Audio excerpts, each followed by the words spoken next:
Gear Mondays, the greatest Metal Gear podcast ever. I don't agree with you. Releasing on Monday, every Monday. How did you patch into my radio frequency? Stinks in here. Bad.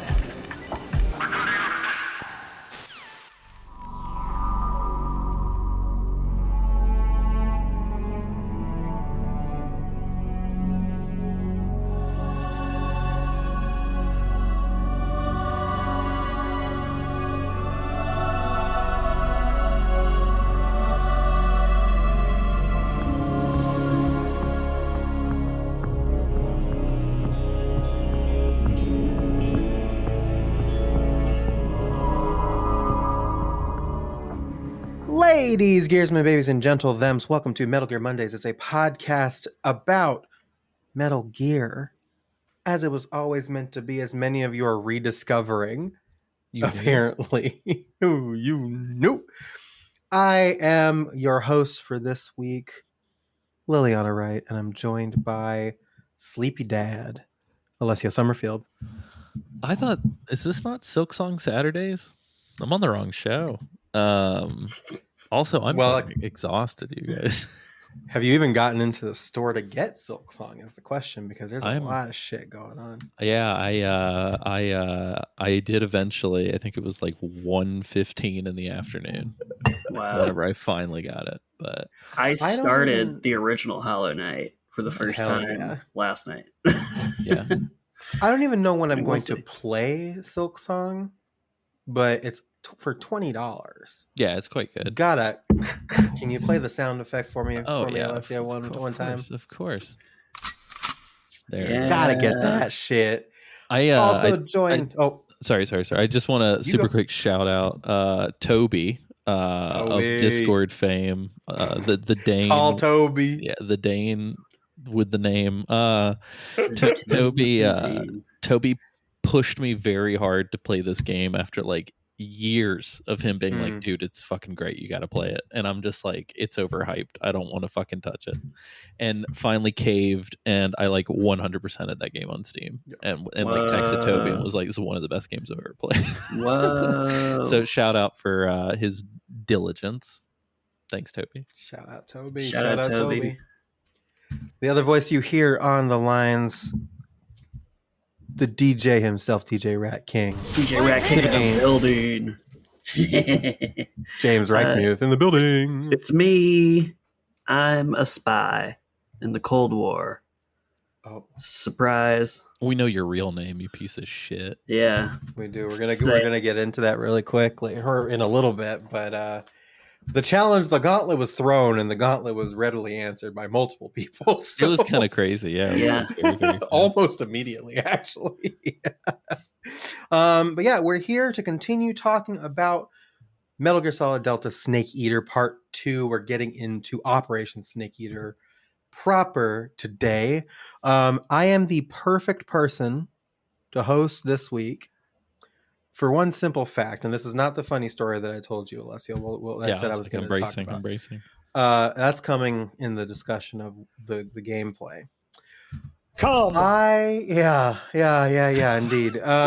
I sure did after holding down R1 religiously. Yes. So we and not to like super date the podcast, we are recording a different. Oh, we're married at this point. Yeah, we are. But we're recording on a different like schedule this week for various like reasons. Like a week early. Yeah. And when James reached out and was like, "Hey, can y'all record like Monday or Tuesday instead of our typical?" Thank Thursday? you, by the way. Yeah. Of course. And we were trying to figure it out. Alessia had stuff to do. I had stuff to do. We're trying to figure it out. And we were just like, what if we record on this day? Which wound up being from that discussion tomorrow, basically. And I was like, yeah, I'm free. I could do it. Let's go. And so I was really excited to record with my friends. And then I went to bed. And as I was drifting off to sleep, I was like, oh, fuck. I need to play the video game. Yeah. Because I hadn't played the session yet. To be like that. Nice. So I woke up this morning and I got a little bit of work done and jammed through it and had a lot of fun. So I'm Fresh. perfect, fresh as a daisy, fresh as a lily, even some might say. Oh, Hey. I accidentally played through this section 3 times, so we'll How talk do you about that. accident? Damn. Oh, okay. Accidentally. Well, I'm I sure mean, I we'll can, get to I can that. also just talk about it right now if you want me to. If you want to. So as astute listeners from last episode know, Alessio was tipped off that, quote, the quality of life features make the game too easy, so you should play on hard.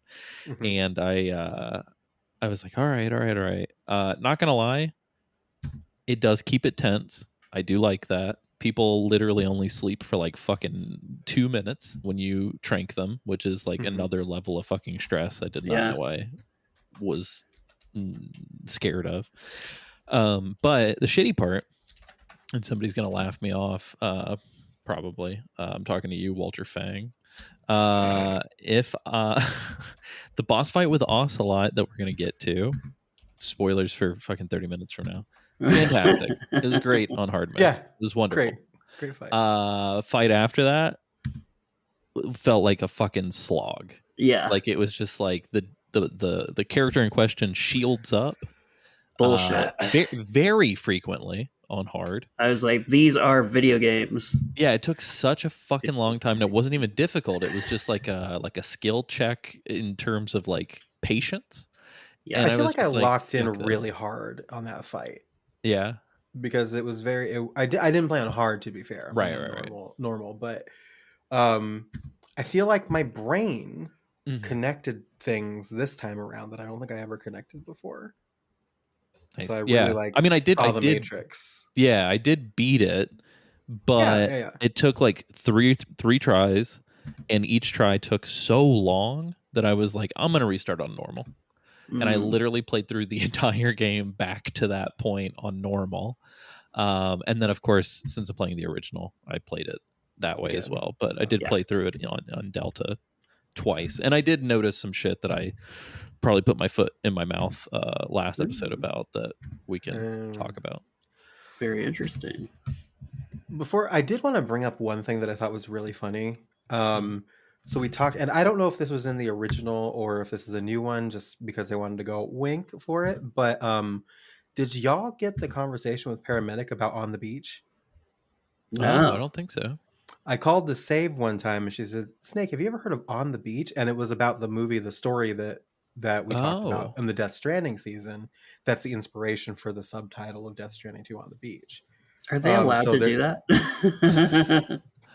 I mean, guess they is Hideo Kojima allowed to reference direct lines from Metal Gear and Death Stranding? True. Is anybody allowed to do anything, or are we all just on this rock? Oh yeah, Yeah. Which Not the That's rock. Super. That's weird. fucking nuts, though, for real. Yeah. We're spinning off this third rock from the sun with hit record Joe. Wow.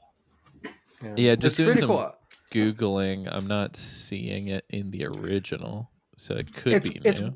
It's wild because again, like the reason why I'm questioning whether, because it feels too on the nose to not be a little clever little wink, but the thing of it is that like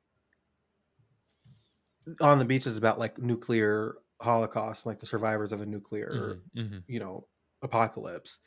And there's a lot of like Cold War stuff in this, and it's about that time, so it's just like it could have been in there originally, but it feels like it was a little like hello. Yeah, because I really only save before and after the section that we play. Like I probably only save like once or twice whenever I'm playing these games. I save in every single zone. Well, so one thing that I don't think we talk about is Delta has an autosave. It does. And I mean, I'm not sure if the autosave, it seems like mixed reports, but like, so one of the hardest difficulties gives you a very limited number of saves, or in order to get a certain code name, you have a very limited number of saves. I don't know if the autosaves count towards it or not. Yeah. I can't imagine. But the autosaves were super helpful, at least when it came to stuff like boss fights or fucking up. So one thing I've noticed is in Delta, if I fuck a zone up, it is so easy for me to just like kind of rewind and start it again. Whereas in the original on the PS2, it's like if I fuck a zone up, like I gotta like turn the whole fucking game off. Like, Yeah. I won't spoil the section, but Nick Freda in the Discord was talking about how like there's a section towards the end of the game where hunting for the little Karopis and the Gakko figures is incredibly difficult, and having that ability to just like do a quick reload makes it way more. Also, apparently, you don't have to do it in one. You don't have to do it. No, in one. They save them. It just accumulates. Yeah. Oh, that's cool. I didn't know that. I do like the pause screen that shows you if you have or have not gotten them in that area. Yeah. Yes. Which led to a lot of fucking backtracking. And then I was like, you know what? I don't actually care about getting all these, so let me just play the fucking game. Like, I was like, I'm like, as far as I know, I haven't missed any so far. I mean, I'm sure I'll eventually do it, but for the show purposes, I'm like, I don't have to fucking do this. Like, but that's real. Do we want? Are you cool if I super quick address just like the minor shit I noticed that I got? Well, should I guess we got a little ahead of ourselves. Should we do the rigmarole? Oh, sure. Yeah, let's do that. Let's do the rigmarole. Let me find the victim for this victim. Jesus. Do you? Well, Alessio hunts for the victim. Describing people that pay for our Patreon as victims is very a choice, we'll say. That's exactly what it's about. Patreon.com/Metal Gear Mondays. If you'd like to support the show, you can go there and support the show. For $1 a month, you get access to our Discord, which lots of chatting happening in there, lots of stuff happening. We are going to be chatting soon about ways to boost Discord funness. It's already very fun, but let's make it funner. Yeah, there's some good ideas. Hell yeah! We did get recently some new free members and some new Discord members as of like last week and this week. So thank you to those folks. Very cool. For $5 a month, you get a monthly podcast called The Patriot Club, starring us, hosts, mods, people talking about a subject. And they're really fun. They're always really fun. They're usually a lot more unhinged. If you can believe it, I'm more unhinged. Yeah. And then for $10 a month, you get video podcasts, which is video. You get to watch us record this podcast. You get to watch us do the Patriot Club. You get video. This video's all the way down, quite frankly.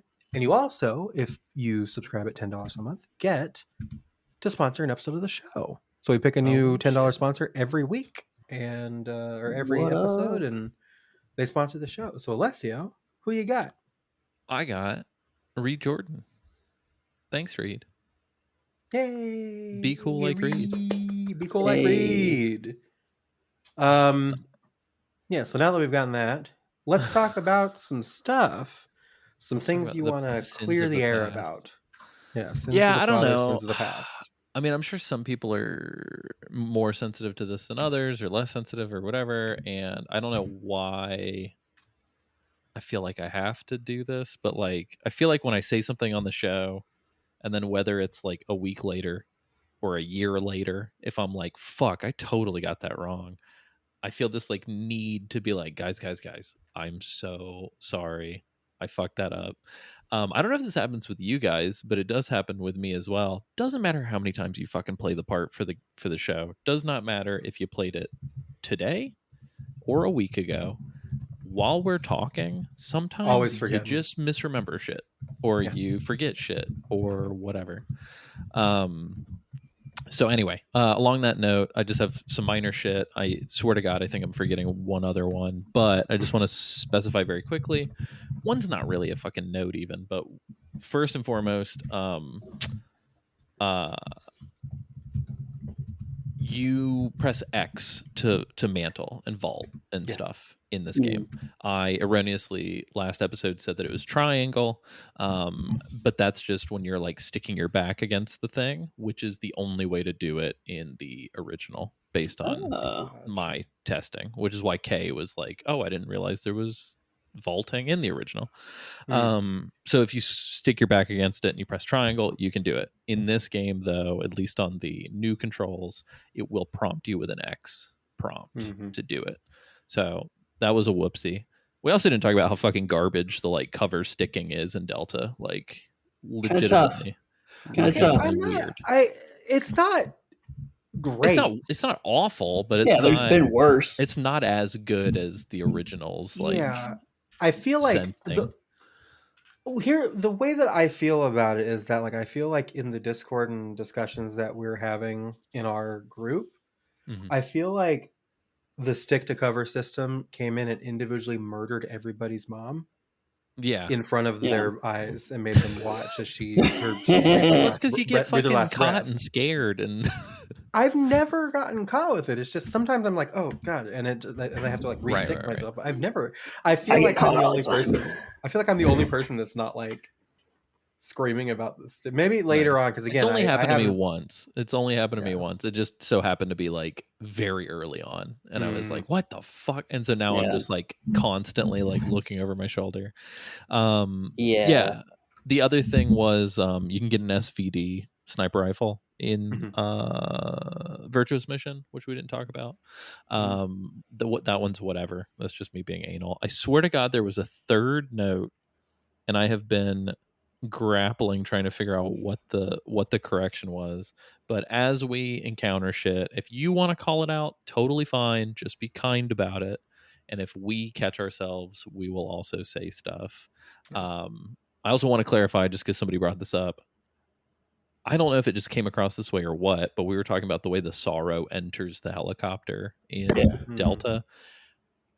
I wasn't intending to state that he just doesn't in the original. I just think the visual effects for it are like way more pronounced in Delta. For sure. But anyway, I also forget what comes out of my mouth the moment it comes out of my mouth on this podcast. So maybe I did say he didn't do it in the original. But anyway, that is that.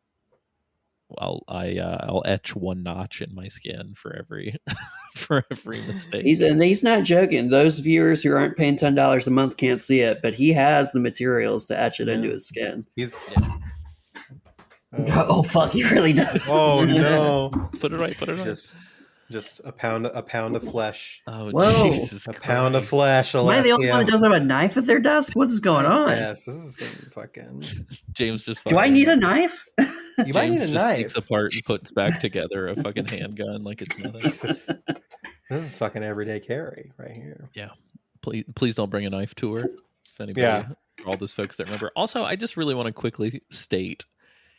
It is actually kind of crazy what kind of numbers Metal Gear content on this show does compared to literally anything not Metal Gear. Because I wonder why. Well, I 100% was like, I 100% was like, Death Stranding is pretty fucking Metal Gear adjacent. Yeah, it's like so the Venn Metal Gear diagram is like 90%. Playing through this game, I'm like, it's all there. It's all connected. Yeah, I think I'm going to do a video essay. Like, I'm fucking in it. The thing that gets me the most, the thing that makes me laugh the most about it is that like the show is called Metal Gear Mondays, right? For sure. At its heart, it's a Metal Gear podcast, and we know this, and we accept this, and we love That's this. the primary. It's because we love Metal Gear. The thing of it is, so to an extent, I understand why like Death Stranding would not get as many listens as Metal Gear, especially a remake of such a beloved Metal Gear. Yeah, that's fair. That's right. Fair. That's fair. Beloved. The thing that makes me laugh about it, and the thing that gets me, are the people just like, "Wow, you guys are back finally! Yeah, we've been back for weeks. We've been back for months, even. Open your eyes. Months. Where have you been looking? I mean, So if funny. to play devil's advocate, they might have just like looked up Delta in their feed or whatever. And that's, I think it is. Like, they probably like Googled true. Metal Gear Mondays when it came out to see if we were even back or trying to do anything. So it's just funny to me because I was like, as soon as I cracked open the platform that we use to upload the show and stuff, it always hits you with like stats on the main page. And it was just like seeing the little fucking bar chart that was just like, hey, your Delta First Impressions episode has more listens than half of the Death Stranding 2 season in 2 days. And I'm just like, what? So anyway, thanks guys. If you didn't listen to that season, just know there are probably some jokes or bits from the Death Stranding 2 season that we will probably build off of. As much you owe it to yourself to listen to the Death Stranding 2 season. The lore of MGM. The lore of MGM, the lore of Hideo Kojima. True. It's Yeah. really There's great weird. interviews in that season. That's Yeah. true too. I like to think that the show's pretty evergreen and you can pop open any season and listen to it like isolated. Crack open However, a warm one. it is funny how much there is like a chronological like humor like build of like jokes and callbacks and all this Yeah. shit. And so it's like I just often forget there are people who only listen to like 10 episodes and never any other season. Like That's one of my favorite like phenomenons. Like I love like lately I've been on a kick. I'm just like watching a lot of video essays and going from like something that's like more recently released for someone who's been doing it for like 8 years and seeing the difference in like humor and pacing and conversation. I was like, I fucking love seeing that shit. yeah. So, but for the full oeuvre, if you're like, The full I need to understand this weird side joke, it's Yeah. like, please go back and listen to the other seasons. Even if you don't plan on playing Death Stranding, you know what? I think we covered it in such a way that like You can don't- get you don't the have to. yeah. You can honestly, play it through us. Yeah. Some So, of my really- best experiences have been listening to other people play games that I myself either don't want to make the time to play or maybe I'm too afraid to play. Yeah. Yeah. But peek Could be behind the you. curtain, a lot of fucking listens and views on stuff that we do. They hit at weird peaks and Yeah. way in the future. Because like I will log in and randomly some episode we did like 7 fucking years ago suddenly has like 2,000 listens, and I'm like, did somebody plug that episode? Like what just happened? So yeah. Anyway, when you've got like a decade of material on the internet, it gets real easy for some of it to stick somewhere somehow. So nice. Lily, do you want to move us along? Sorry for all the asides. No. Well, number one, James, you mentioned video essays. I want to give you and everybody else a pro follow on YouTube. Daryl Talks Games. Oh yeah, he's I love Daryl.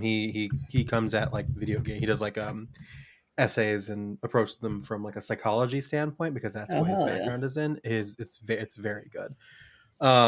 He did one. His most recent one was he did a video called "The Horror of Parallel Worlds."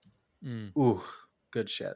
So definitely check out Daryl Talks Games. Secondly, before we get into our coverage of part 2, I want to read this email from Josh Shermer. The timing Who of that with the says- Shermer was Shermer, who says, "Hey MGM crew, I just wanted to Hi. chime in about the debacle of James's first name." Debacle. dog. You're about to get Debacle. Rumpelstiltskin. I'm out here on a boondoggle. There's a debacle happening. Now I want to get ahead of this, James. I want to get ahead of this. Am I in a scandal?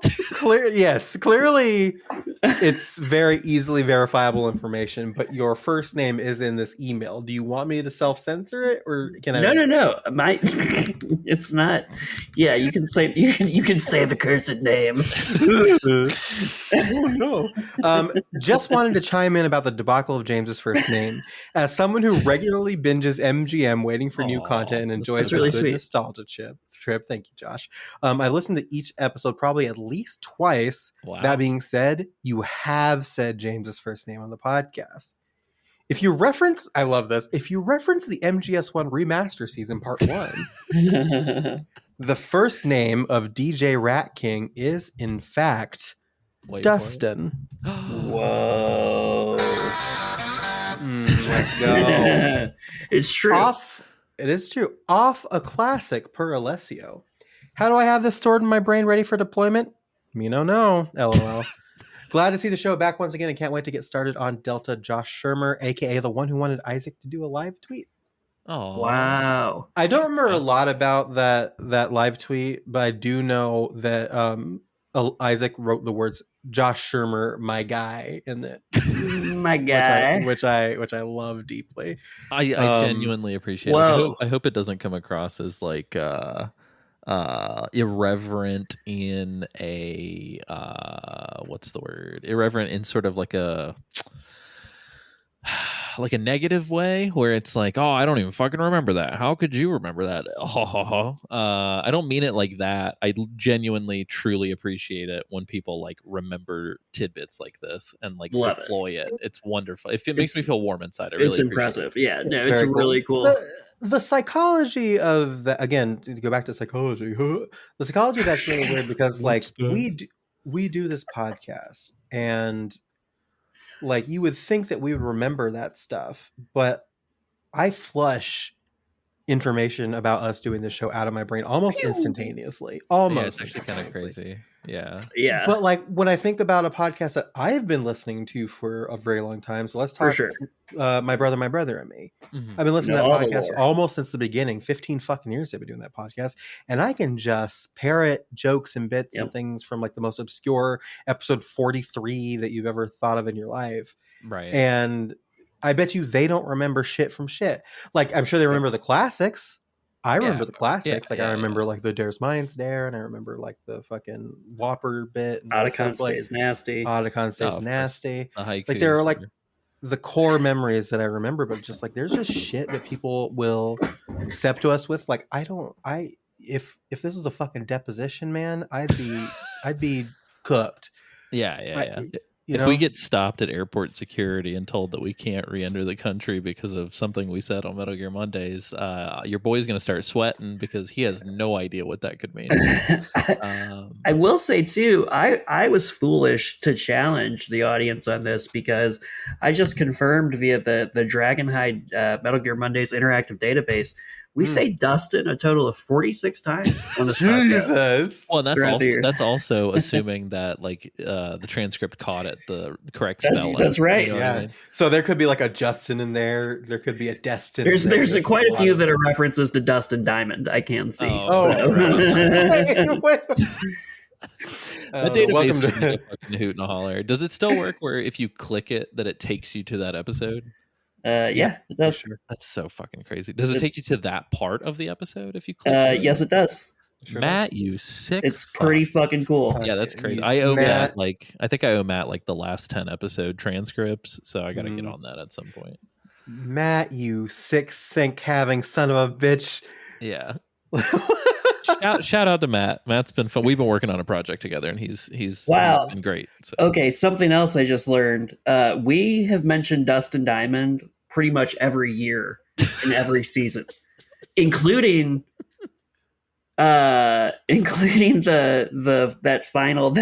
Death Stranding season 1 season, like as recently as that. Wait. The one that I did with before? Yeah. Or Yeah. Why is Dustin Diamond? Do we need to get him on the show just to like clear he him out of may- our 94 results for Dustin Diamond. isn't Dustin Diamond kind of problematic these days? I remember there being like a Oh, scandal. I don't think we're talking. I don't think Dustin we're talking Diamond. about him in a positive way. No, we're can't not. imagine I'm this. pretty sure he's dead. Is he? Wait. Yeah, he died in 2021. Hold on. How are there 47 instances of Dustin, but 98 instances of Dustin? Well, it looks like Diamond? it's also pulling in just the word diamond, so a lot of diamond dogs talk, Got it. a lot of diamond daddies talk. Justin Diamond Dogs, baby. Let's go. Let's just assume that what James is Dustin saying Diamond is true. But My yeah, that childhood's database is dog's great. name was Diamond. Holy shit. James is fucking having a memento moment. It's all connected.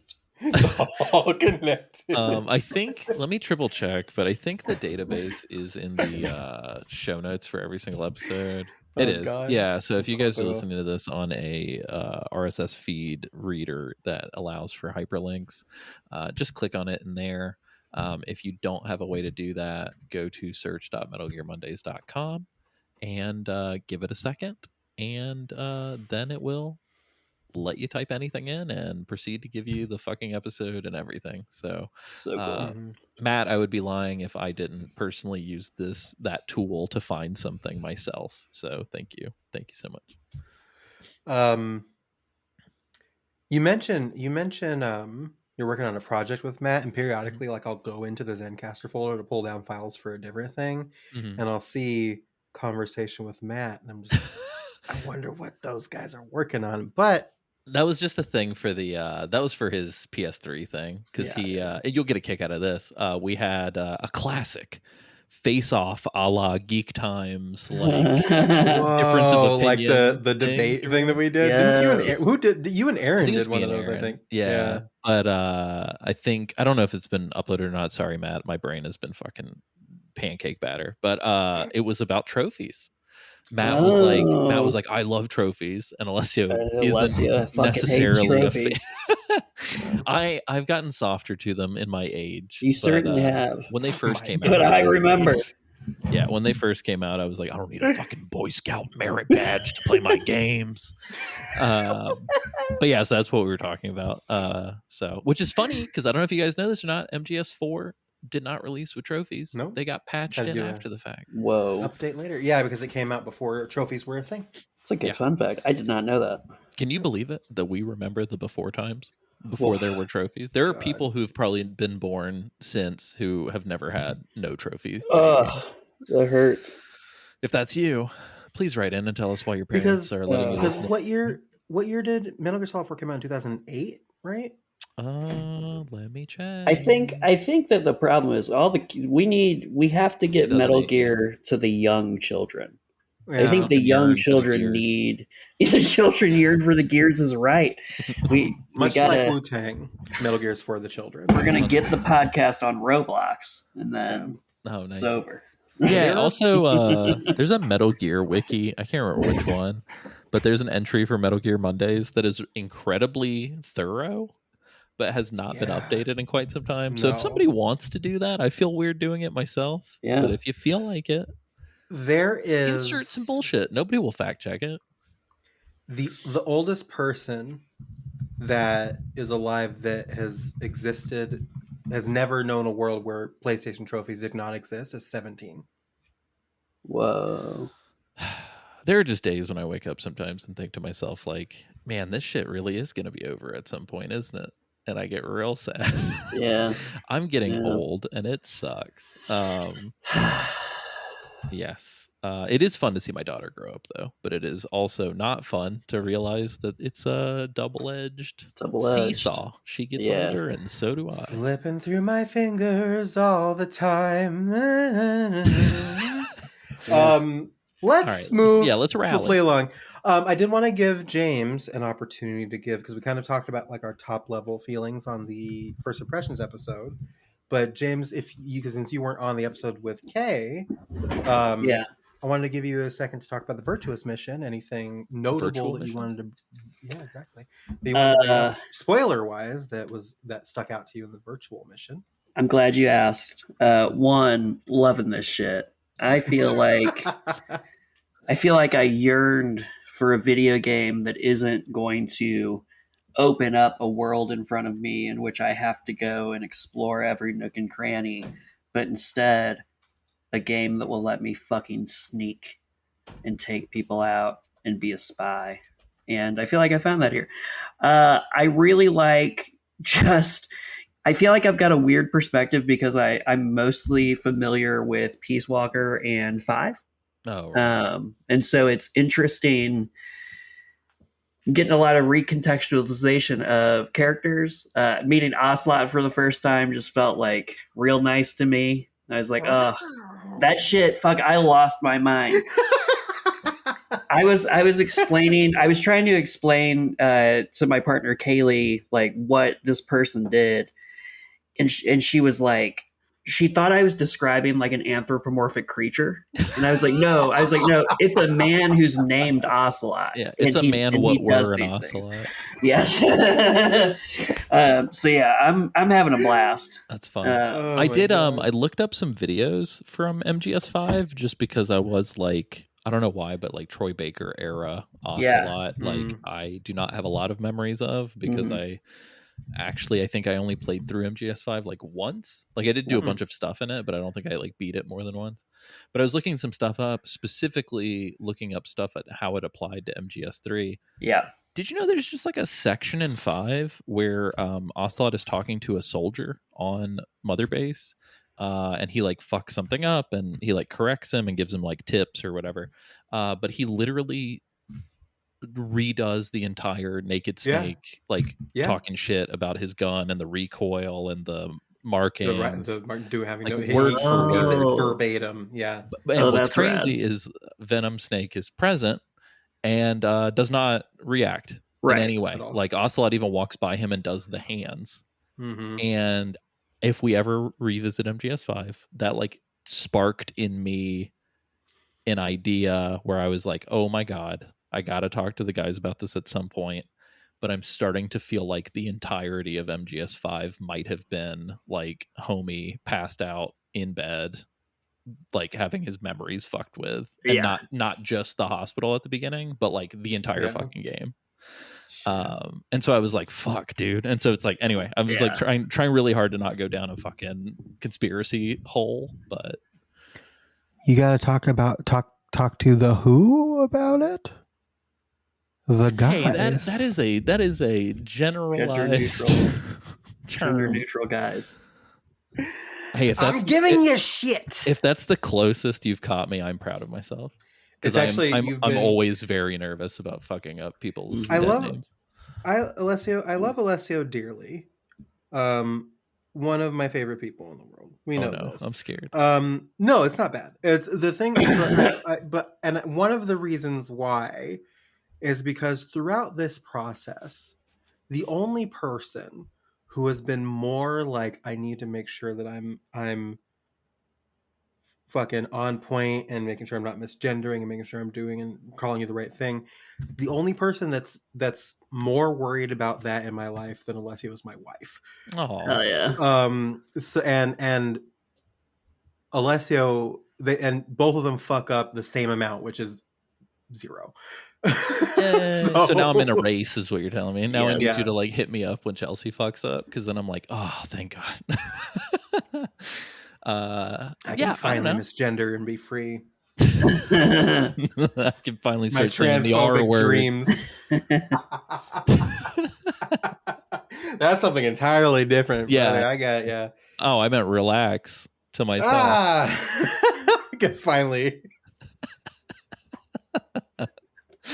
Oh, anything else, James? Would you any more musings? No, I think most of my thoughts started coalescing like with what we're about to get into. But I will say, like, I definitely am paying close attention. There's just like something that's like sticking in my mind about Otacon? He stays nasty. The casting of Troy Baker as Ocelot in 5, and then the character of Higgs as Higgs's backstory is presented in Death Stranding 1. I'm just like I'm seeing some connections. So like, I don't know. I'm excited to meet more people. Also, I will say, I'm loving just anytime David Hayter speaks. Yeah, like, he's the fucking fun. voice is in the inflection. Like when he's is it Virtuous Mission, or is it right when we get into this when he's like talking through the gun? Oh, it's this. It's the Operation. Okay, yeah. So yeah, we'll get into it, but it's just like the fucking delivery of this dude's lines are so on point. Just pure hyperfixation. Oh, the reload speed is so thrilling. Well, in Right Away too, like I feel like, with the exception of like some great games recently, like Expedition 33, like I feel like games aren't scored as well as this game is scored.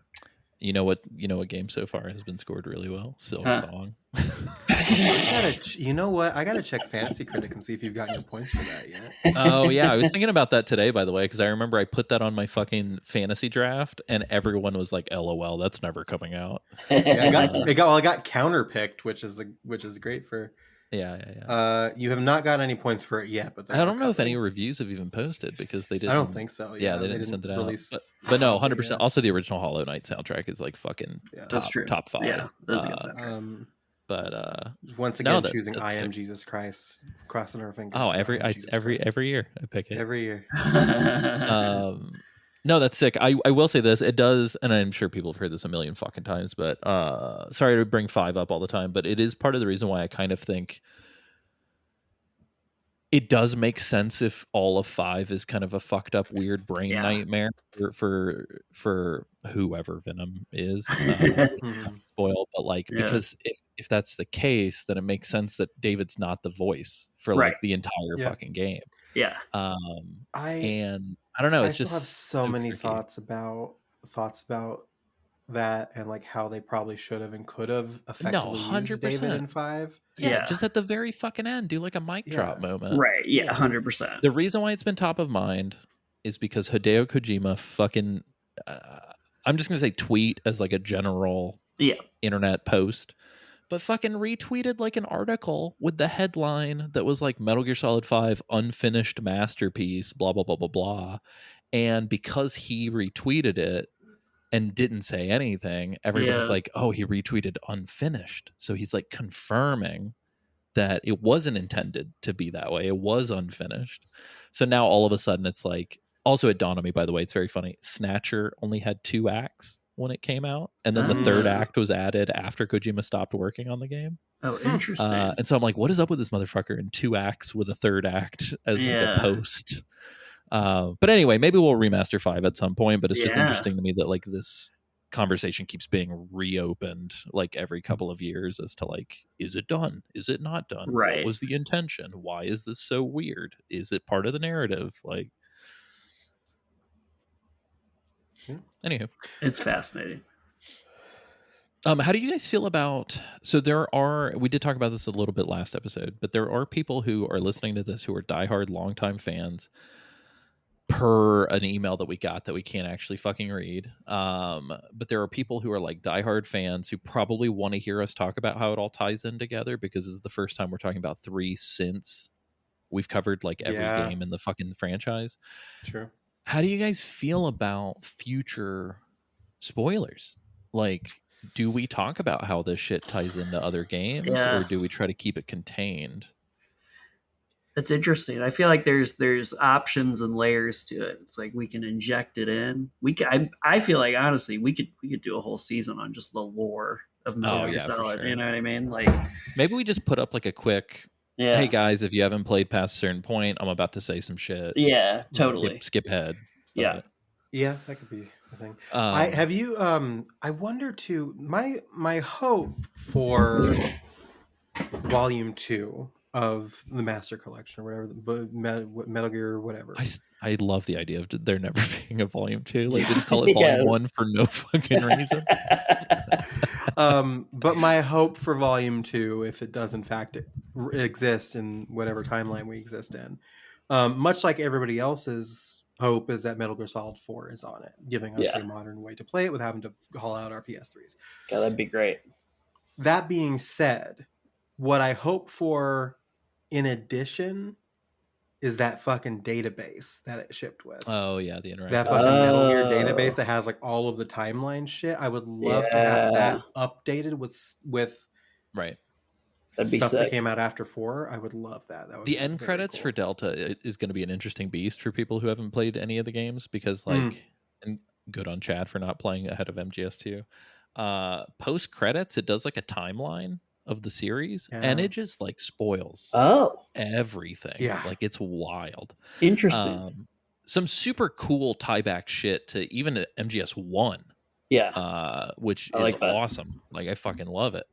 But if you're like, if this is your first Metal Gear, it's like shit that we waited like 12 years to find out about. Just like, oh yeah, that's crazy. Yeah, maybe not 12 years. I guess I'm bad at math. 8 years. Shit that at the time we waited 8 years to find out about. Like, it's still a long fucking time. I think there's even shit that there are bombs that get dropped in that credit timeline that never even get talked about. Yeah, anywhere other than that timeline. That's crazy. It really is. Like, I appreciate the writing so much more now than I did like even back when I was playing 5, and I feel like 5 is a weird one for the writing, because it's just not super really weird for the writing. Way. Well, and I don't know. I totally get like I feel like it's like good fucking spy action movie caliber writing. Like, yeah, it's 5 is such a weird beast to me, because it's like it's so dense, but it's so like empty at the same time. It's very it's very weird feeling. There's a lot of words with not a lot of meaning. And then sometimes you sit on the back of a fucking truck with a guy whose face looks like a skull and nothing happens. Oh my yeah, god, exactly. that What a scene's so fucking- his fucking whole long. death scene too has been something I've been thinking about a lot, and I actually rewatched it several times where I'm just like, what the fuck is happening here? Yeah. So I will say this isn't really a spoiler because it's established pretty early on. Yeah. When last season we were making fun of the fact that it's like sneaking mission, US can't be involved, don't leave any trace, and meanwhile here's Snake being like, I'm gonna leave a whole fucking airplane, I'm gonna leave some parachutes, there are bullet casings everywhere. Mm-hmm. Skullface from MGS5, his whole reason of existing in the franchise is that him and his squad were the cleanup crew that snuck in after Naked Snake to like Yeah. hide his shit. Make sure, because he So was a fucking technically- moron. Yeah, so technically there is a lore reason why. Oh yeah, I forgot. Yeah, I forgot that that's the thing. yeah, it's kind of goofy. Oh, that is so goofy. But it's also weird too But because it's- like Fox as a unit didn't really have a lot of resources at this point in history, so it's kind Right. of a silly retcon. It's such a funny thing to address too. It's like, yeah, I guess we did leave a lot of fucking shit in that jungle. yeah. Let's rewrite it 15 years later. Like, And then some bad shit happened to him, I guess. yeah, for sure. But do we want to finally get into it?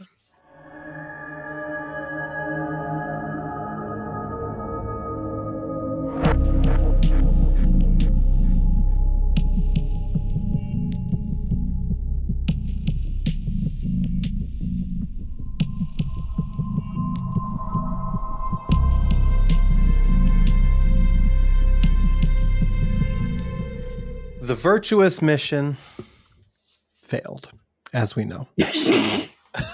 We discussed this.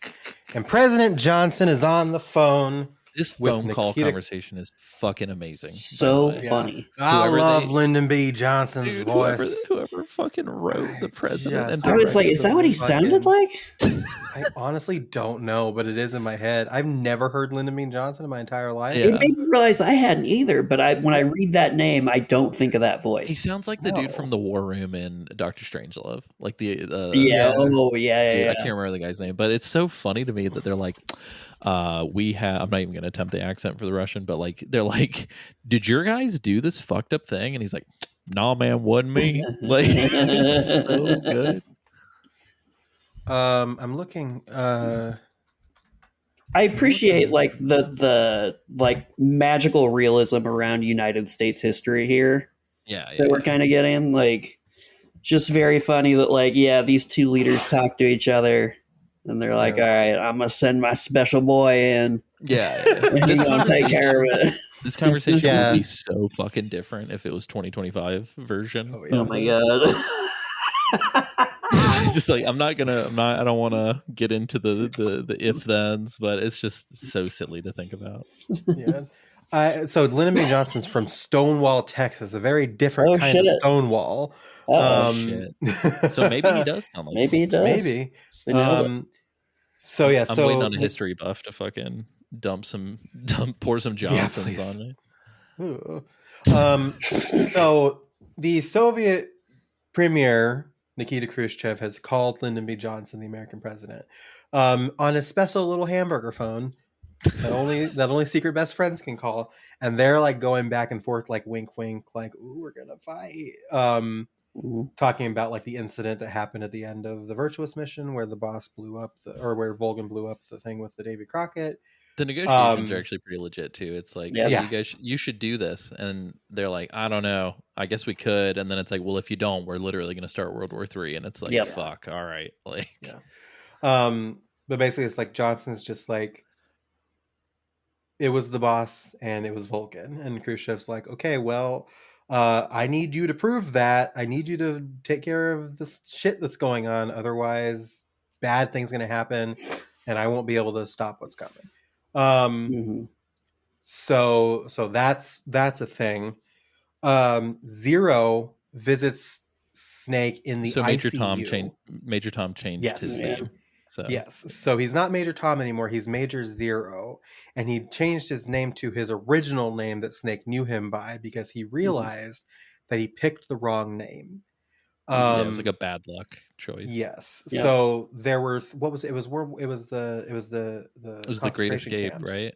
The Great The Escape. Great Escape. tunnels, yeah. It's a reference to that movie. Three different tunnels that they escaped from. It was a Tom, Dick, and Harry. Mm-hmm. And he thought that Tom was the safe one because they got the other two, and he thought that Tom was the safe one, so he named himself Major Tom, but he was wrong. It was a different one. And so he was just like, it's bad luck. I'm changing my name back to Zero. That's a fun reason, but it's Yeah. also so weird because it's like Major Tom is so fucking blatantly a David Bowie. Oh my reference. god, right? Yeah, I I love guess the Bowie doesn't fusion feel of all like of these that. things, right? Yeah. I'm just reminded of that fucking Venture Brothers episode where like the whole first 15 minutes are just fucking David Bowie lyrics. Like, Yes, so good. I didn't realize that this. So he visits Snake in the ICU after recovering from the fuck shit that happened to him. It's like poetry on the Virtuous mission. Mm-hmm. Yeah, it rhymes. He was a week. Snake should look like Skullface, by the way, because he was so close to that fucking nuclear blast. Oh my god, right? He should look like He a hot had, dog like, man. All of his bones are basically broken. Got thrown off a bridge, Yeah. landed in the water, basically drowned. Got fucking Got nuked. irradiated.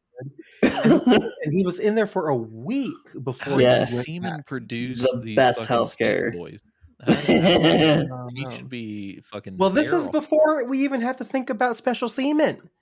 This is just a guy. It's true. True.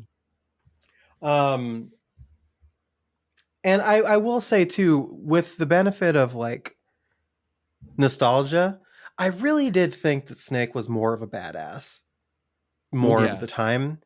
And sure, he recovers really quick. This guy's a fucking moron. Yeah. Yeah. Almost immediately is proven to be a bumbling. fucking moron. Yeah. Yeah. Basically, so Zero's like, hey, you got to go back. You have to take care of the boss. Basically, you have to go in and you have to fucking do this, and you have to go. You gotta kill your fucking mother, daughter, sister, wife. Yep. You have to go in. You have to meet your contact. Your contact Adam. And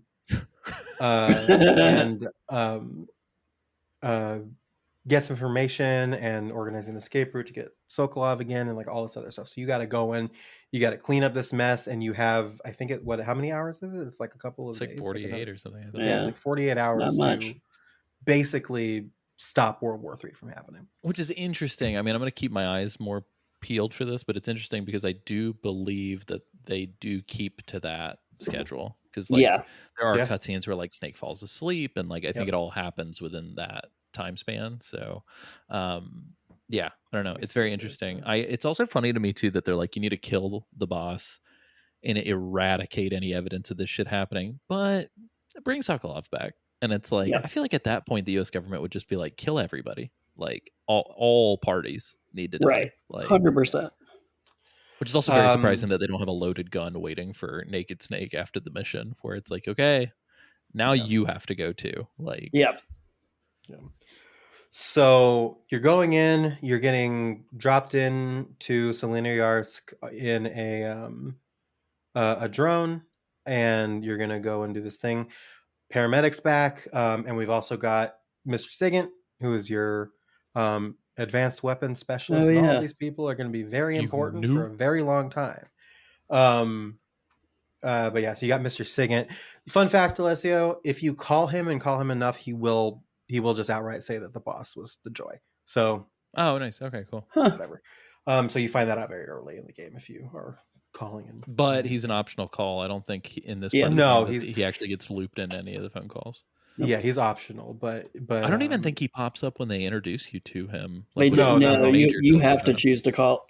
Yeah. He's a cool guy. Just, I think he's got some of the funniest Kodak lines. Yeah, he's really good. Sigint's really good. I do love making calls on the Kodak and just like running them until they won't tell me anything new. Yeah. I'm like, how is this? These characters from 2004.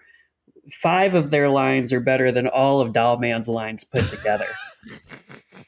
Did you say Nirvana? I guess there's an alternate reality where Delta does have like origin cutscenes for every fucking character that we meet. Like, can you imagine an alternate reality where Delta is like a very different game? Oh my god. But yeah, so you're going in, and you have to find Adam, and you have to ask Adam the password. You have Hildy. to say, "Who are the Patriots?" And the answer is "Lolly Lule Lo." I do have a bone to pick with this specifically because like I understand who are the Patriots is a totally valid thing to have be the question because it can mean so many things. But the Lale Lule Lo thing is very specific to the future events in the series. Yeah. And is very specific to a certain type of technologies, very specific to a certain like I don't know. Obviously, it's a throwback. Yeah, And it's like it's a meant cheeky, to be like, ooh. yeah, it's like a cheeky reference, but at least most of the other references make sense in universe. This one Right. feels the most like out of place. Yeah. I feel especially considering that the Lulelo thing is like a rare ru re ro like Japaneseism kind of a thing, and so it's like I don't know. It's the whole thing's kind of weird, but I did smirk whenever he said it. Yeah. And then you're off to the races. You land, and it's nighttime, and everything's very blue, even bluer than normal. Not for me, baby. You changed into the piss filter. All orange all the way. It is not that much of a piss filter. It's just like a little greener and like darker. I know. I just like calling it the piss filter. I wish there was a Breaking Bad filter option. Oh my god.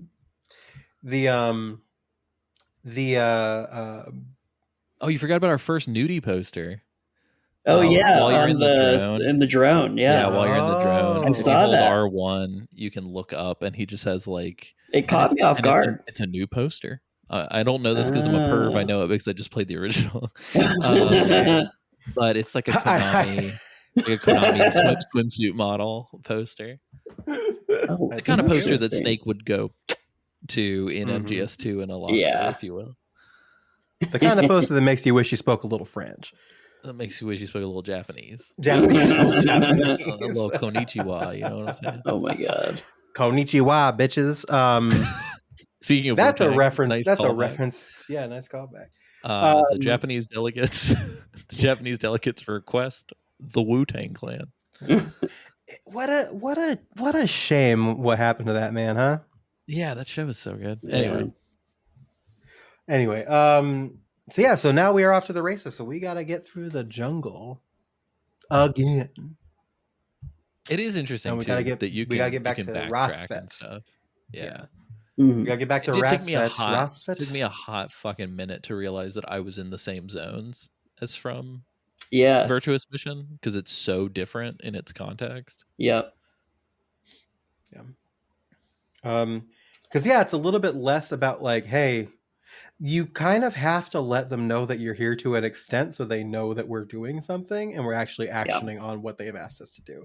So as opposed to the Virtuous Mission where it was just like not shit, nothing. This time it's just like, okay, go a little loud. Right. It's okay to be a little loud. We need you to be a little loud, actually. Yeah. So. Especially this next part. Yeah. Yeah. This next part kind of fucked me up. This go through. I don't remember having to have the issue with this the first time because for whatever reason I thought like, oh, we go in the opposite direction. It's fine. But it's like, no, actually you do need to go where the team of people is coming from. So Yeah. But the first thing that happens is that you land and you make your way through kind of the area and then you get to Dramuchi North. We were schooled on how to pronounce the J's in the Discord. Yeah. It's like which makes sense. It's almost Spanish J's. Yeah. So the J's in the Russian places are pronounced like Y's. So so when you see Dramuchi, it's Dramuchi, I think is what the actual. Okay. So you're going through here, and as you're approaching this area, you can hear a horse kind of doing its thing, right? And so you're just like, what the fuck's a horse doing out here? And you get into a cutscene, and Snake runs into this horse. There's a white horse, saddle, everything. And this is instance number 1 of Snake being a fucking idiot.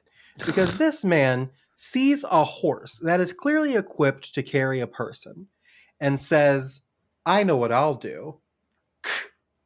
Put the weapons away. Yeah, it's so silly. It was nice seeing the horse too, though, because it reminded me of Yeah. if you look Oh, at the God. statue as you're coming out of MGS5's opening hospital area. If you look at the statue of the horse, it's actually the boss sitting on the horse. Oh, yeah. Oh. And so Oh, it's that's right. yeah, so it's really interesting. Like when the horse pops up, it's like mostly 5, mostly Peace Walker, and then mostly 3. So this is the horse trilogy. I don't Yeah, wanna it think really about- is. I don't want to think about the horse and Peace Walker. Oh, Thank it you. was, Oh, it was yeah. very upsetting. Devastating. There is something very creepy about seeing a white horse just standing in a field in a dark in forest. a dark clearing. forest. Yeah. Yes. But Snake puts his shit away, and then he gets jump scared by the boss, essentially, who shows up and she's like, "Still alive, I guess," or whatever she says. She's just basically like taunts him a little bit. Her suit He looks is- good in the new engine, I will say. Yeah, it looks Like some of great. the She looks outfits don't great. look great, but hers looks good. Yeah. Snake gets really indignant. It's like, "Why did you defect?" And is just like really upset about everything. And she lectures him some, and then like You can really tell there's a height difference in this. Oh, yeah. In Unreal Engine, because I feel like in the PS2 game, it's like I couldn't really tell anybody was shorter or taller than anyone other Totally. than Volgan. Yep. But in this one, I'm like, oh, the boss is like just like 5'6" or some shit, Yeah. and like Snake's like 6'1" Yeah. or something. Yeah. It's like you can really see it. And I should mention too, like even in like the last episode when we did the virtuous mission, like because of that, Volgan looks fucking huge. Yeah, he Yeah, looks crazy. Like a fucking he already behemoth. looked really big in the original. He looks huge in this. yeah, Also, someone that looks fucking huge, the Pain, who we'll get Yeah. to later. I don't But know like what the it is with scale, is Unreal Engine wild. 5 in particular, because it was actually one of the things that I kind of noticed with the Persona 3 remake was like just the scale feels different, looks different. And so I don't know what it is about UE5, but it's like the way it handles scale. It's more Yeah. realistic, of course. Yeah, Right. it's just like But it just it's like fucking it with me. looks, yeah, it looks very jarring sometimes. But yeah, so they get into a CQC battle. Boss disarms him, completely dismantles and tosses his gun. So for this next section, you don't have any weapon. You don't have any like fireable weapon. Which is pretty cool. I like it. Yeah, very very cool. Except for when but you she see do- fucking Gakkos and Kirotons, and you're like, Yes. I gotta come you have back. to you have to retrace your steps. Yes. Yeah. Yes. I don't think we Um, addressed this in the last episode, but the Gakkos wearing ghillie suits. is, like, Yeah. the funniest Yeah. shit. It's like, very funny. It does make some of them So funny. incredibly hard to see. yeah. I Yeah. agree. That is true. I did watch a video about it, and the Gakkos and the Kerotons do not alert guards when you shoot them. Oh, interesting. Oh. Okay. So Yeah, they 'cause make I the shot noise, one that but they was don't. very, very close to somebody, Yeah. and Yeah. it didn't seem to do anything this time. I tested it out, and interesting. like later on when you're going through the area with the electric fences. Yeah, that's where I did it. Yeah. Yeah, there's not a single like It's Way just, more like, dogs in hard mode. Just gonna put that out there. Oh, Having really? played both normal Oh. and hard. I did not expect Okay. there to be Shit. Those dogs lesser are tough. behavior dogs. Yeah. they don't stay asleep for very long. They wake up real quick. They stay asleep way shorter than the guys do, and the guys don't stay Yeah. asleep very long either. If you're Yeah, on hard Not it's hustling. like extra short, which sucks. I kind of want to like see what it's like on very easy after I'm yeah. done with it, just to like Fun- see how fun easy fact. I breeze through it. When I played the original as a kid, I was so nervous about it being very hard that I did play it originally on like the easiest Hell yeah. difficulty. They give you. I was reading. They give you this thing called the Easy Gun, Yeah, it was which is that like in a the trank. It's a trank pistol that has infinite suppression and infinite ammo, and it. also apparently you do not lose it when the boss dismantles your gun. Yeah, it's also like So you can perfect just- accuracy too. Yeah. No drop off, no nothing. So it's like, oh, Wow. okay. And it like really, sick. and it puts people to sleep like with one shot instantly. Yeah, It's- it's the same it's- gun that Snake it's uses pretty in sick. Snake versus Monkey, I think. Yeah. Uh, So anyway, they get into this argument. The boss blows up the drone that drops Snake in, and like just creates real a really loud metal noise. move, by the way. Yeah. Just like, yeah, I fucking saw your bitch ass parachute in. You and your classic tricks. I trained you. I taught you everything I know. Shows you how Boy, boy, M16 shows you how M16 ballistics work too. Oh my god, because right? the Yeah, bullets get the tumble. fucking education. Like Yeah. fucking A, that sounds so painful to get hit with like a Oh my God, a right? spinning bullet that's like flipping head over tail. Like, good lord. Nightmare. So she blows up the drone with her ball sack gun. That's what I've always called it. And says, "You better get going because there's going to be people here to investigate this." Gets on her horse and then crushes Snake's hand with the horse. Oh, I hoof. forgot about that. Pretty fucking rude. Oh, You man, do, and the thing about Missed this the is you perfect don't. cue for my hand, but I'm Yeah. just gonna let it lie. Yeah. You don't hear this in the menu at all. So this man is just going through this fucking game with a fucking crushed Busted hoof it. hand. Yeah, mangled fucking hand. Yeah. I mean, like, to be just- fair, his hand because- was sandwiched between like dirt or mud and the horse, so it Still, might not be it's that Still. bad. like they're powerful hooves. Yeah. You know. Horse is heavy. Yeah.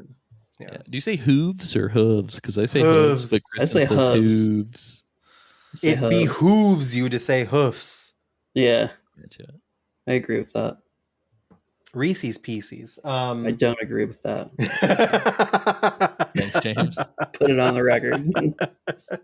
Aren't me and Kristen aligned on that one? I think she just says whatever the fuck she feels like saying in the moment. I had a fucking like crash out moment earlier with the Burger King brought back their cinnamonies. Oh, interesting. And Chelsea called them Cinny Minis. Cinny minis. Now you know where I'm coming from. Time to And then sin. Yeah, I think about it. I'm never gonna stop saying Reese's Pieces, but I was thinking about the etymology of it. And it's just like it was the exact same logic where it was like, well, it comes from mini cinnamon bun. Yeah, And you don't say cinnamon. You don't say cinnamon bun. You say cinnamon bun. And it's a play on mini cinnamon bun, but it also sounds like cinnamon when you say it. So it's cinnamonies, not cinny minis, but yeah. Do you have some cinnamon in a minute? cinnamon in a minute. It feels so good to say. You feel like fucking Cinnamon Busta in a Rhymes minute. for a second. Cinnamon in a minute.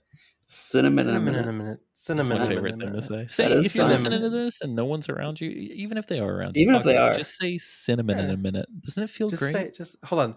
We'll give you a second. Just say cinnamon in a minute. Wasn't Yeah, that nice? That's a good great. mouthfeel. Wasn't Good that job. nice? This feels good. But yeah, so the boss crushes Snake's hand with her horse's powerful hooves, and rides away. And then, of course, the guards show up because Snake loud comes a noise little in the bit too jungle. when the He hand does gets come a little smashed. bit, He's yeah. like, oh. He likes it. He likes it. Fun fact: the horse is named Amelie. Yeah. Yeah. But yeah, so now you have to get to where you're going, which is back to Rasfet, without a gun. Yeah. When she blows the thing up and dudes show up, if you wait long enough, they like quite literally do show up. It's not like a bluff. Oh. And it feels almost like that scene in Behind Enemy Lines, the Owen Wilson film. Oh, the yeah, film yeah. that popularized the Nico Bellic jacket before GTA 4 came out. There's like a scene where he gets down to like avoid being seen, but then there's just like a whole fucking army of dudes just like walking through where Oh, he's shit. laying, and it's like very tense, and it always like reminds me of like this moment reminds me of that scene in that movie where it's like you're just laying still and you're like, please just walk past me for the love of God. I see that. Snake can get in blackface as well. It's a little Yeah, that uncomfortable. the fucking the crazy face paints. This the communist Soviet face paint. Yeah, Really, Those are fun. Those are funny. that got me. Yeah. So basically, we're just going through the same section as the Virtuous mission, except at night, without a No weapon. gun. Yeah. Yeah. So the stakes are a little bit higher, and I thought it was pretty fun to kind of like force yourself to kind of sneak and not use your gun and not like, because again, I'm trying to do this thing where I don't kill anybody. Yeah. Unbelievably. But it is very cool to have to force yourself to either like really like get intimate with CQC or just fucking get through. This game is and much harder, at least these zones, to just like sneak through without Big time. dispatching anybody. Yes. Yeah. Especially fucking Dolina Vodno with the Mhm. bridge. Yeah. That bridge That bridge is a piece of shit. So fucking hard to get through without like doing Without anything using the to Hornet. anyone. Yeah, the Hornet. Yeah, like either using the Hornet or putting somebody to sleep or choking them or whatever. Like if you don't dispatch and all the pieces are still on the board, it is pretty It's like difficult. At least for me, impossible. it's pretty difficult. It was really hard. Yeah. So it's pretty tricky, and again, you can kind of like go back through the sections. You can go back to where you landed in the Virtuous mission, and there's like a big. Did you go back to there, by the way? Yeah. The goat. Yeah, the goat freaked me out, but I also put it to sleep and ate it. But there's also some stuff I think you can pick up.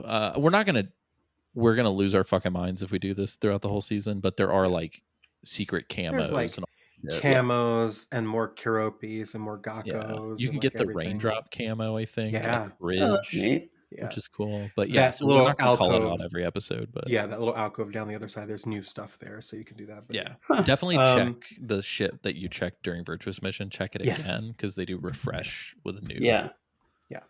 It's pretty cool. It That's gives you a nice. good reason to go back and explore instead of like just beelining it too. Right. And you still should do it anyway because there's stuff that you can't get without a gun, and so you will get your gun back later, and you can still go back. Yeah. Oh. Yeah. Time though. So, but yeah. So again, like an additional layer of challenge to it, but the goal, of course, is to get back across that bridge and get to Rosfet, where you will meet Adam in theory. And so you get to Rosfet and there's nobody there. It's completely quiet. And you're just like, okay. So again, great time to hunt around the area and find other stuff. Here's where my funny story comes in. Oh, sick. Okay. So I'm looking around. I'm hunting around, just looking to see if I can find like whatever.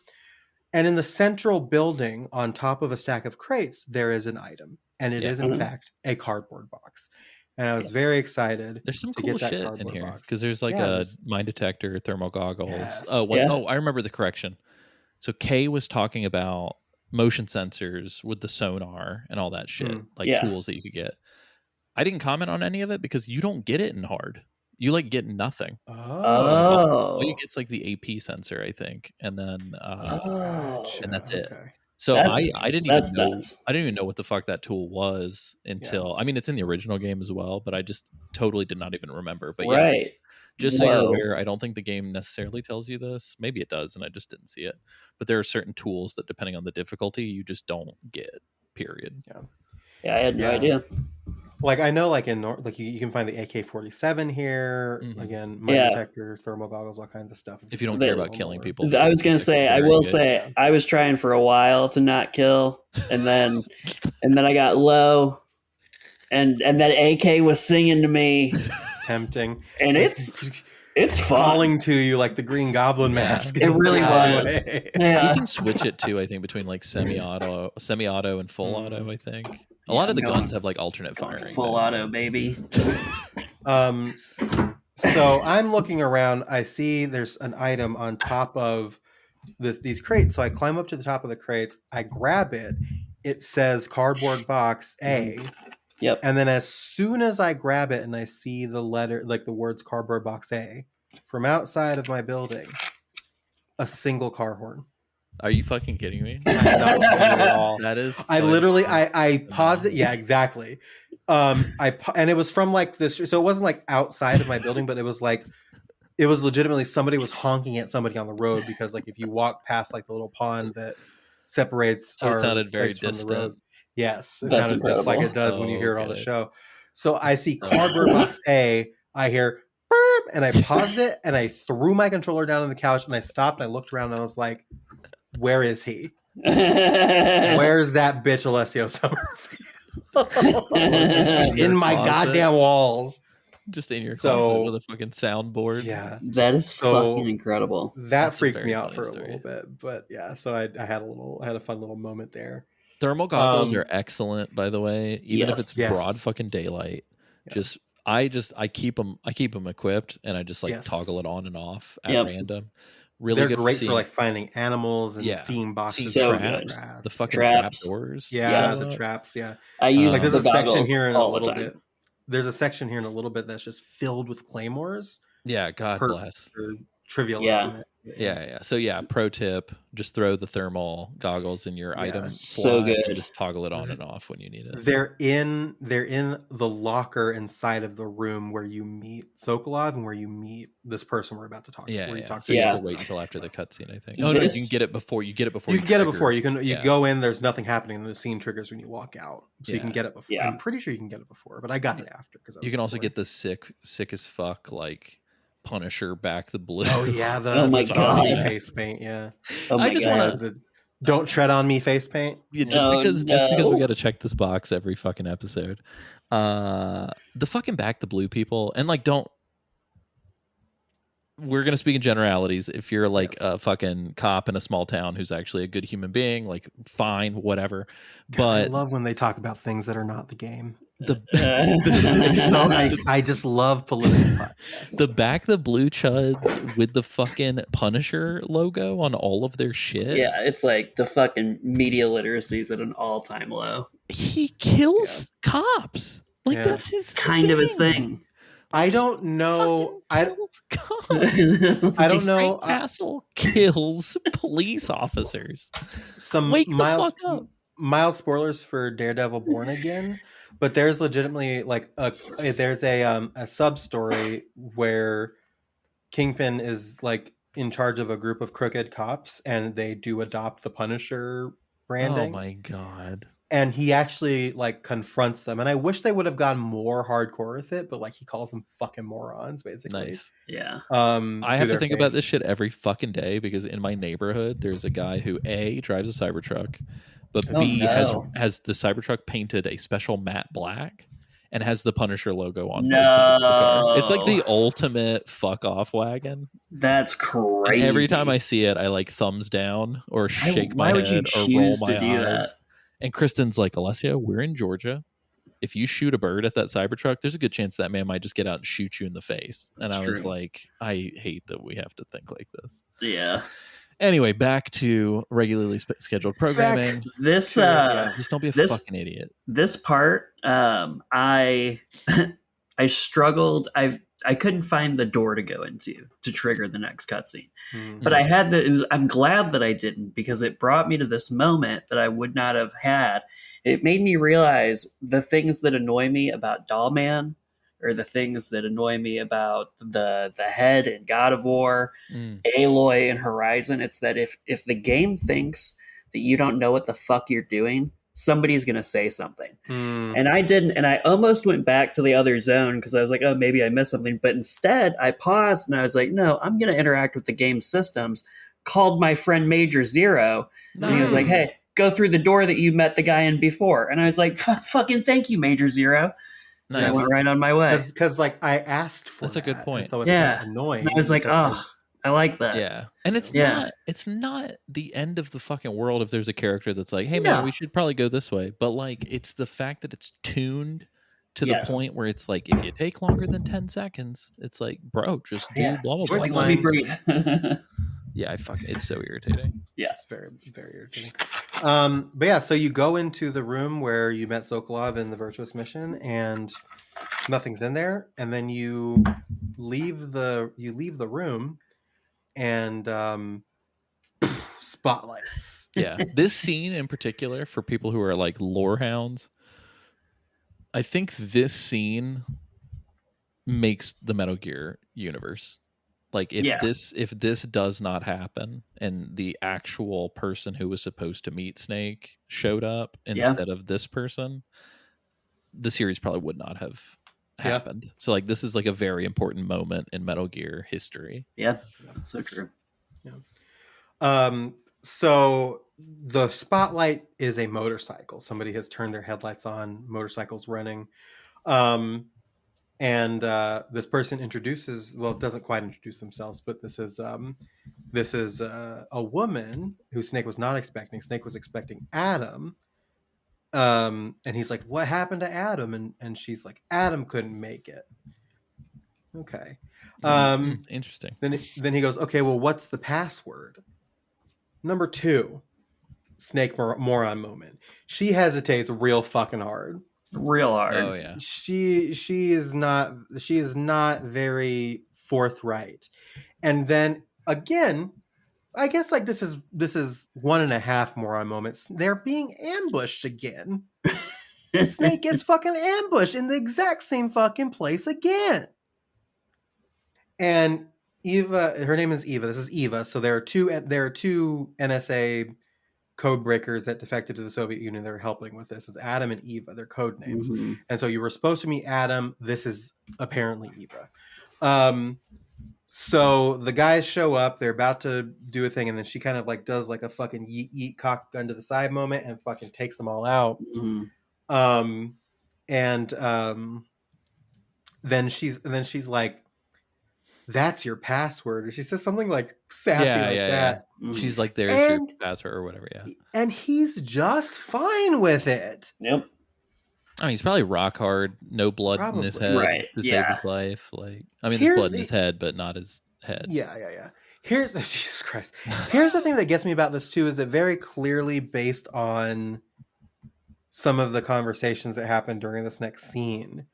The crew, Zero and paramedic and presumably Sigint are hearing the stuff that's going on during Yeah. this mission, and they're not just like, "Hey, fuckhead, don't just let her get away with that." Who is this person? Why are you Yeah. listening? Yeah, so they're just everybody's kind of just like happy to just let this random Yeah. woman who Voiced by Who we Ariel, the don't- Little Mermaid. voiced by Ariel, the little Oh. Jodie Benson. Yeah, that's Jodie Benson. Yeah, Um, names that fucking. I know we talked about it before, but that bomb has taken 21 years to drop. that's Essentially, crazy. She like hid her name. yeah. Oh yeah. So- We did talk about that. That's crazy. So again, we're apparently just trusting this woman that we don't know from Adam. And yeah, we're just kind of having this thing. She walks up, she takes her helmet off. She's this very pretty blonde woman. And then she unzips her jumpsuit down to like the top of her waist and As kind of, you like, do. Yeah, reveals very her- low, very Yeah. low. She's boobing boobily for sure. And to be fair, she's doing it on purpose. Yes. Yeah. To like whatever to fuck with Snake. However, His fucking face. I almost wish that I would have made the thumbnail for this episode his face when he's like. have you made it yet? I don't think you've "Mhm." sent it to me. Have you? I haven't sent it to you, but I have made it. I okay. could change it, but I think it's more important to have it be what it is. Got it. But God, what a great secondary option! Just Yeah. Snake going. And like, here's the thing, and I said this on the Discord because we were talking about it. If you want to portray that like Snake is being a perv and Yeah. being like he's a young man, he's an idiot, young, dumb, full of cum, whatever. Yep. He's being distracted. That's totally fine. But there are 3 fucking R1 sequences where if you hold it, it's like POV of Yeah. Ava's tits. All 3 of them are uncomfortably long. So long. Because like I just hold R1 out of like habit, and Yeah. I forgot that it switches over in these next Yeah. few cutscenes. But it's like 3 of them, might be 2, but there's 3 of them, and they're really long. Gratuitous. And like Some might say. I get like maybe do 1 for the pervs, and, and then leave the other ones just like Snake's gawking while she's talking or Yeah. something. Like you can do this without being a fucking creep. Yeah, it's a little gratuitous. And it's too. part of the trope, right? It's like super spies, James Bond, sexy Yeah. ladies. Like it's part of the pastiche, but like Yeah. this But just still. feels like a step too far. Yeah, Not and trying to again, it's cancel like the fucking game. Like whatever. If you want to Right. jerk off to Eva, like whatever. There's a model viewer. You can do it later. Like just whatever. Like I'm not trying to yuck your fucking yum. Like I'm not trying to Right. say I am. you can't. I am a little bit. You can't little do bit. this. You've but- got the option, but you don't have to do that. Yeah. You can though. Anyway, so they'll go through this. She introduced herself as Eva, and then they go into the room that Sokolov was in. Snake fucking comes his brains out over this gun that she Oh gives yeah, him. he's like more horny for the gun than Yeah. Eva. the trigger is filed down, then Yeah. so it's easier on the thumb, and then he's just like fucking going. I love that into they it kept the in jump cuts from the original. too. Yeah. I was gonna say I love the jump cuts. I also love the every time it cuts to a Oh my different god, the angle of sound the gun. effects are so fucking good. This is the moment where I was like, "Oh, Snake, he's a little neurospicy. Like he's Yeah, a little Oh, yeah. neurospicy. he's got his But- special interests." Yeah, he's Uh, like This will be my first where I want to lay down the if you are a series veteran, please listen. If you are not and you're worried about spoilers from MGS4, don't listen for like the next minute. James, if you care about this, you can take your headphones off. No, I just I'm wanna say okay. one thing. It's very, very, very funny to me that Eva is the mother to this man's children, and he's Yeah. just fucking straight like Jimmy Neutron brain blasting over a fucking like this is primo married bullshit. Yes. It's like, oh, I love my big dumb fucking idiot to death, and meanwhile here he is like fucking spewing ad nauseum about like the most stupid shit. yeah. But he's like going over like he and I'll just fucking say he is going with autistic detail going over this fucking gun Yes. Yeah, and all it's of its insane. features and just like completely like, oh my god. Textbook definition of hyperfixation. Yes. And then he and then he starts filing away at the handle of it, and he was like, what are you doing? Can you imagine giving he somebody goes- something and within minutes of them receiving it, they just start cutting it Mhm. to pieces? Yeah, Like, right. what the I'd be like, fuck? okay. And she's just like, bro, what the hell? And he's just like, I gotta put my knife fancy so I can and he's like, it's so I can hold my knife and gun at the same time, so I'm always ready for whatever kind of fight that I'm in. And he goes to demonstrate how effectively This scene makes me smile if you think of it as like two preteens on a playground. Yes. yeah. Like, Yeah. It was like, I like your color pencils. You want to be friends? Yeah, let's be friends. But yeah, so she gives him this weapon. I was and real she- sketched out at which the seriousness at which she kept trying to insist that Snake should go to sleep. Right? Yeah, And then Yeah. even like his crew is like, yeah, you should go to you sleep. should go But to I'm sleep. Yeah, Like, would he not have rested before the mission began? And the mission's been going for an hour, and you're Right. yeah. Yeah. It hasn't been that long. Like, Yeah, in I real just time, got here. Yeah. I don't need a nap. But yeah, so she gives him that. She also gives him a scientist uniform because you're basically your next goal is to get to the place where Sokolov is to rescue Sokolov and get him out of there. And she gives you this uniform so that you can wear it and sneak into the thing. And she kind of like gives you this like over the river, through the woods, go through the warehouse, and here you are type of description for how to get there. And then yeah, she gets really, really insistent. It's like, you need to rest. It's dangerous out there. At night in the jungle. And saying, so, well, what about you? And she's just like, well, I have to get back before they notice I'm gone. Mhm. And then they talk for a little bit. And then paramedic's like, yeah, you should go to sleep. And Snake's like, okay. And Yeah, then I'm like, this feels weird, guys. Like, why Right? are you so Yeah. insistent? And then, despite the fact that she needs to get back, she's like, I'll do you a special favor. And she like leans in really close and says, I'll stand watch until dawn. And then just stands there while you hold R1 so that you can ogle Yeah. her boobs for a little while Yes. longer. Yeah. I also love that in this next scene, when Snake's supposed to probably be getting like a tactical lay of the land for what's about to happen, there's another one. Oh yeah, for sure. Where Yeah. when he's looking out the window, you can press it instead and look at her fucking jugs again. Yeah, It's yeah, fucking yeah. Which, crazy. again, it's funny because Snake's a fucking idiot, but at the same Yeah. time, it's like, come on, bro. Like, So yeah, so you I think my favorite, I think what I will say my favorite one, the one I was like, fuck it, I laughed at this. Mhm. My favorite one is Snake goes to sleep, he wakes up and Eva's like changing and she's like putting her Of course. jumpsuit back on and zipping up, and you can press R1 and he's like, oh You yeah, can, he's, like, like see in that her you're, like, ass. yeah, but like looking like through like when you're supposed to be Like, asleep, but you have your squinting eyes like eyes. slightly open so you can see some shit happening. Yeah. Like that's what he's doing. That's the POV Snake. you're getting, and it's So so good. it's so pervy, it's so unnecessary. But I laughed at that one specifically. Yeah. No, I mean, Um, it and again, it is presented very silly, but it's Yeah. like it almost feels like when you do it, there should be like an Austin Powers like Yeah, Yes. like that kicks in. 100%. Oh, shit, I dropped my fucking ring because I was fucking with it too much. Oh no. Boy. It happens. Yeah, See so ya. Snake wakes up, this is all happening, and then the self-esteem team shows up. This is like, so it's funny because in my head I was like, oh, we're doing 2 bosses this episode. We're kind of doing 3 because like actually Yeah. True. I really enjoy this fight actually. I Yeah, it's really like- like this fight. On hard There's a lot mode, of- I had to like get my shit together for this Yeah. too Yeah. because like it was fucking pretty. Well, and I had just been lost in the dark for so long that I knew this place in and out. So I was like, oh, these guys are fucked. yeah, And they were. But yeah, Um, it's interesting too the way that they've got everything laid out. One thing I would say is if you are like, I don't expect somebody to be playing such few amount of the game every 2 weeks, but if you are playing and listening, definitely check your fucking loadout before you go Yeah. out there, Yeah. because you get so much stuff in the cutscene and then Yeah. you don't have any of it unless you Equip. it. Yeah. So but you have to deal. So Eva's like, okay, I'm gonna go. I'll get past him on my motorcycle. I'm gonna go underneath the building here to get away.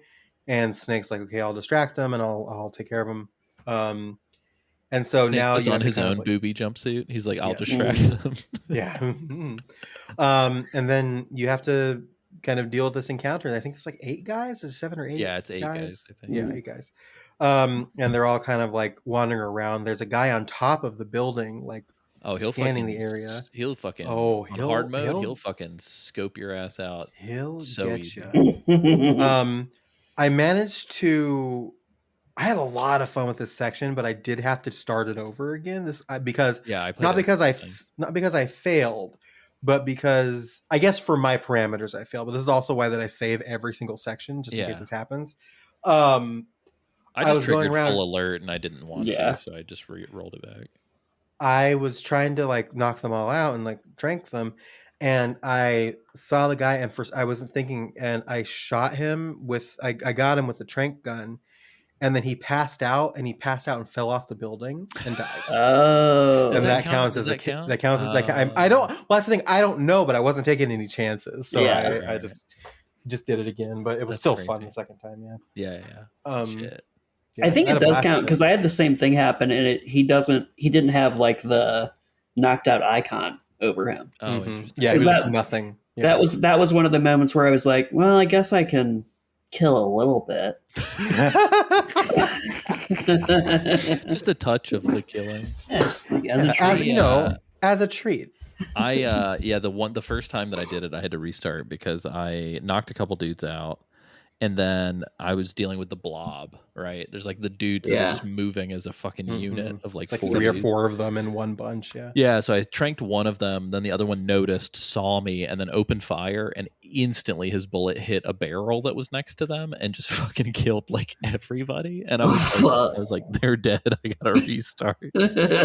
Like they fucking unceremoniously. It was like, get them, and then they all God woke up in damn. hell. Like it was that. Fucking team fire. Dude, I felt so Um, bad. I was like, those poor guys. Yeah. I didn't even think about this for some reason, but you can actually go under. You can go through the basement as well. I did that Yep. every single time. Yeah, I discovered that the got second time when I scared. reloaded it. So fun. Yeah, I got real scared and was like, I got to do this. But there was one time when I was doing the normal playthrough where I went under the bed, and then when they all came in, I was like, stun grenade. I was Yeah. like, pop pocket sand, and they're all like, fuck. And that dealt with all those guys at once. But yeah, so you take care of the guys, and then good old revolver ocelot shows up. He's got his Our boy. revolver with the rifling, and this is where Snake kind of tells him gives him the riot act about like, Mhm. well, the rifling, like it's purely ornamental, it serves no purpose, and kind of like goes through and like, you only have 6 shots and blah blah blah. And he's got Eva on the roof, and he's got a knife, and Snake like does his fucking CQC stance, and he's like, that stance, ah ha ha, and he's just like having a fucking crash out over it. And then he tries to shoot Snake. Snake's like, you won't kill me, you don't have it in you, and then he shoots him, and his like gun is not shooting, because he didn't track how many shots he had, and then Eva fucking breaks free, silly guy, breaks free, gets on her motorcycle. I love this so much. This so fucking funny. I forgot how ridiculous it was. Because she then like uses her motorcycle to give him a fucking face tattoo. Like uses the front wheel of her motorcycle to punch him in the face. Like then drop kicks him, yeah. Backflips the motorcycle, drives up the stairs of that building, and then just fucking gets at least 2 feet of air there. Yeah. Launches herself and breaks through that previously closed gate on the other side of Rosvet. Crazy. And then it's like, and then Ocelot's just like, this isn't over, and then runs away. Yeah, definitely has a broken nose. Yeah, and then you just have to keep going. I don't know what I would do. I felt like I was on an episode of Monday Night Raw. Like I was like, we're fucking back in it. Yeah. Like she just drop kicked him with a motorcycle. It was crazy. If it were me, I was so hyped. I'd be so embarrassed that I would just never win the game ever again. I'd be leaving the war. I'd be like, you know what? I'm gonna go to a cottage or something. This war thing's not for me. I'm gonna I quit. Yeah, hang up my hat. She just does a fucking moonsault off the top rope and launches herself out of there. It's just like, what the fuck is going on? Just imagine like Commander Volgan being like, how'd it go? And having to there's a fucking tire mark on his face. Which he does. She absolutely does. Very funny. It's more prominent in the original. I think they tried to, in the sake of realism, like tone it down a little bit in Delta. But yeah, it's very funny. Yeah, so you'll go in and you'll deal with this, and then it's time to go. And as you're kind of about to leave the area, you get a call from Eva, who gives you her frequency. She has a very nice voice to listen to. Her and L'Oreal. Yeah. It's like I could hear them read a fucking dictionary. I'd be like, great.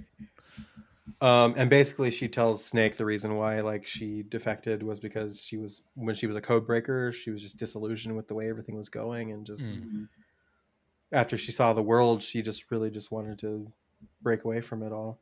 I just realized the parallel, because there's a similar conversation with the boss where it's like once she saw the world, philosophy changed. Yeah.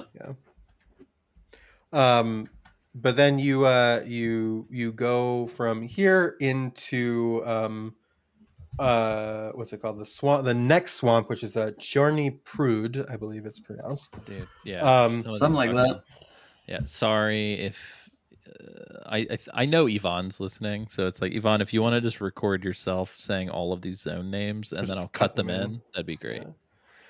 So you go into the swamp. It's even bigger than the last one. There's so many more crocodiles. This is where they teach you about swimming. So you go in and swim. This is also where you can get the croc cap again if you have the deluxe. So there's a difference. Get the croc cap. The deluxe croc hat has one eye open, and then the croc hat here has both eyes open. I don't know if that has any difference in gameplay. I also discovered if you have the croc hat on, the dogs are scared of you. Oh, it's very funny to me. That's nice. But also, this is the first place you can fall through a hole in the ground and get punchy sticked to death. That happened to me, and I laughed. I had some real like From Software like dev fuck you moments happen. It was very, very good.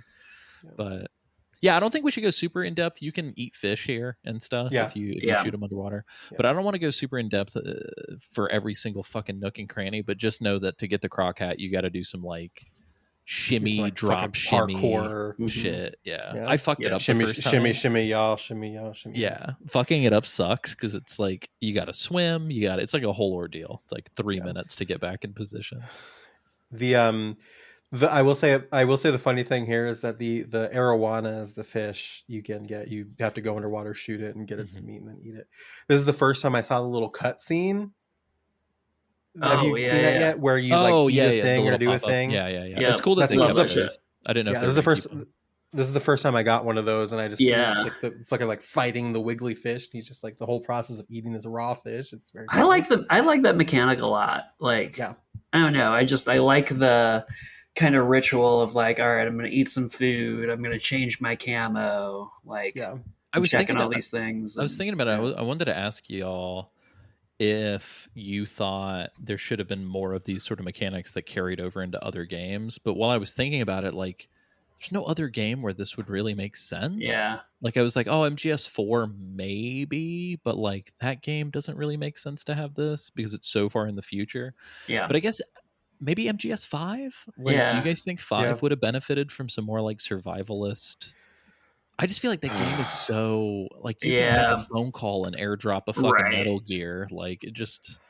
I don't know. Here, I like the survival stuff. my honest thing is like if there was more stuff to just do in general in 5, I think it would have just been a better game overall. That's Again, fair. it's a shame because 5 is like is not one of the best playing Metal Gear. So fun. Oh, it's probably like the best playing Metal Gear. Yeah. It's the best playing Metal Gear of all of them, and it's just so like I don't know. It just feels devoid of life, especially Mother Base too. Like it's just very, Mother Base Yeah, feels Mother like Base a is real fucking afterthought. Sad. Yeah.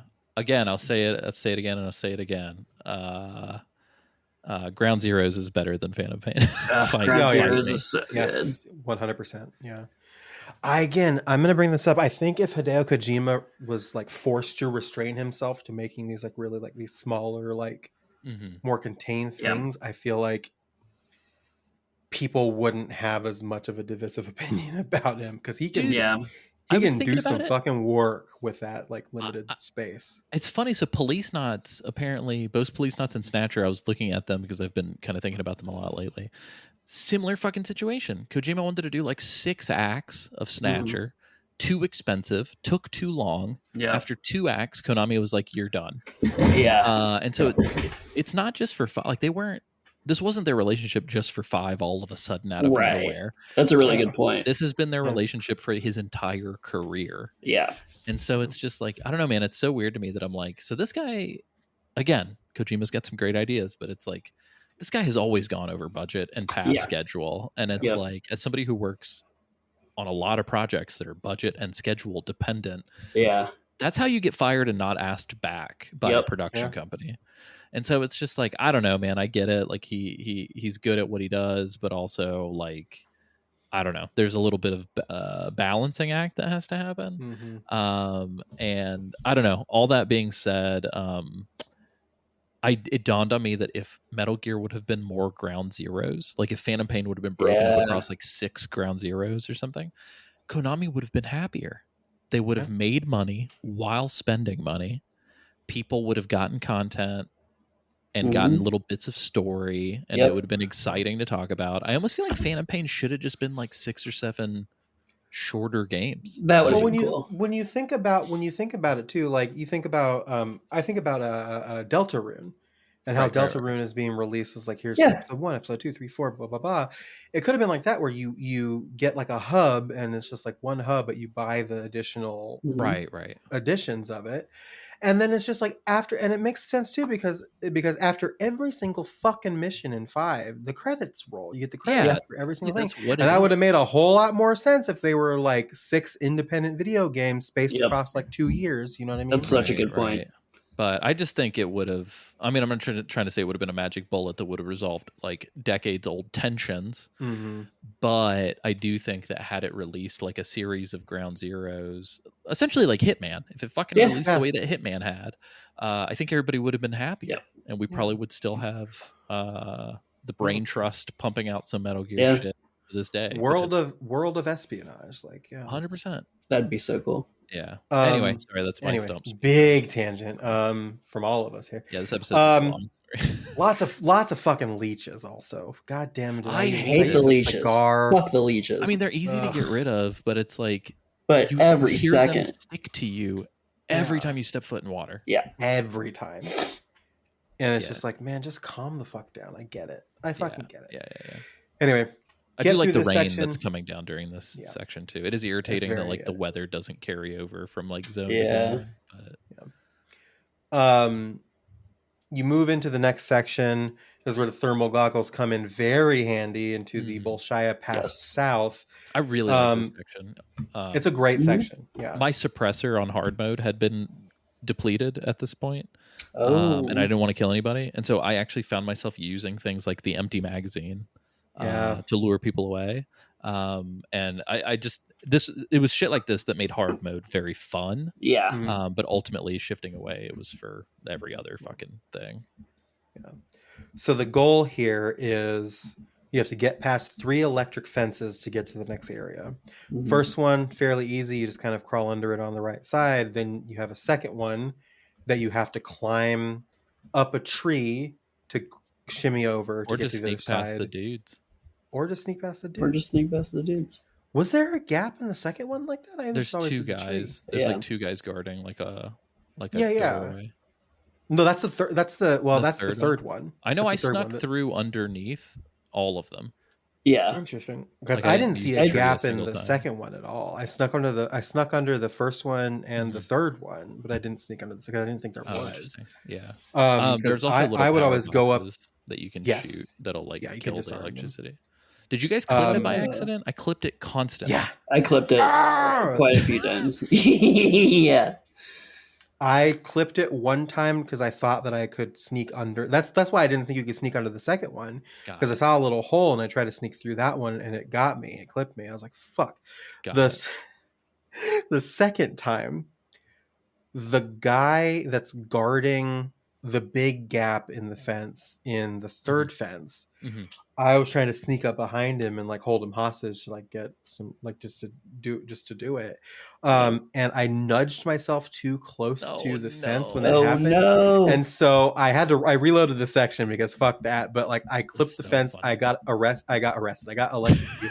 Got And then the guy arrested. was like, You're under huh? arrest. Yeah, you're under arrest. And the guy was like, huh, and turned around and then it fucking everything popped off. I was like, God damn it. So That's so funny. that was a good one. Yeah, I do like this section though, and there's the big fucking Yeah. Dober. I hate saying Yeah. this. Dobermans. Fucking hate it. It should be Dobermans. Doberman, but it is Dobermans. Dobermans. Reese's Pieces. fucking hate it. Pieces. Yeah, Cinny English grammar Minis. sucks, dude. But yeah, so pretty cool section to get through. I really like each this of these section in the sections original too too. feels so fucking unique. It's like, Yeah. it's like each one has a new. It's like if I was designing a game, I would be like, oh, you know what would be fun ideas for little sections, and it feels like Yeah. they went down the list, and we're like, Totally. here's a cool twist, here's a cool twist, here's a cool twist. Yeah. Yeah, so just really cool, like everything, because it makes every zone kind of, because everything is so condensed. Mhm. Everything is so like finding ways. It feels like every zone is like its own little puzzle in a way that other Metal Gears are as well. But it feels like the other Metal Gears, aside from like 5, are like more focused on like there's kind of an optimal way to approach it, Mhm. whereas here is just like figure it out, man. Here you go. It's very Yeah. dynamic in that way. I like it a lot. But This yeah, next you get through. zone is like one of my favorites. Oh, I love this the Yep. Bolshaya Pass base. And here there's like a couple of buildings, there's trenches, there's guys everywhere. So fun. So cool. Just kind of like figuring it out. You find TNT here. And was this mechanic in the original one? You can use TNT to blow up storehouses. Yeah, it's been in the original. Okay, I Yeah, truly I had wasn't so much aware. fun doing it in the original. Yeah. James, I don't know if you're I familiar, never but if did. No, you I'm not. if you blow up, there's ammo places, there's like Uh-huh. armories, supply shacks, and then like communications arrays. Yeah. And if you TNT the armory, then dudes will literally run out of ammo while fighting you. Oh In shit. like later zones. If you destroy the supply house, dudes will literally be hungry and their stomachs will be rumbling and they're like distracted and they're Yeah. like more prone to eating So- shit that you throw out. Fuck yeah. And it And then- makes it easier to like get them into fucking Yeah. That's so cool. And then the comms one, if you blow it up, then when they try to radio for backup, nobody comes. It's like impressive level of reactivity for a 2004 era. Yeah, Video it's game. like my checkbox. Every time I enter Yeah. a zone that has any of those, I'm like, okay, we blow those up first, and Yeah. then we decide what we're doing from there. Like, Yeah. There's also the other thing. I don't know if you knew this, James, but you can, when you hold guys, you can interrogate them when you hold them Yes. up. And sometimes if you interrogate them enough, they'll give you codec frequencies that you can Oh. call. So there's a fire support codec and there's like a call the guys off codec. So if you call the fire support codec, they just bombard the fucking place with like rockets, like missiles. Oh, I've never shit. done that before. And then they say, okay, well, you know the protocol. You can no longer use this code again. But I think you can get them multiple places from guards across the game. Huh. And then the other one is if you're an alert, you can call the codec and you get like a free get out of jail free card because they'll call. Oh, that's the sick alert as fuck. yeah. So See, I love that type of stuff, and it's like not like it's not thrown in your face. Like they tell you like you can interrogate people, but then like that's on you to go find. Yeah. Right. And I'm bringing it up now because I thought about it, but the electric fence area is the first place I think of the game where you can find those. Oh, no. Because that's where I found my first one. I think it's the first place, but I could be wrong.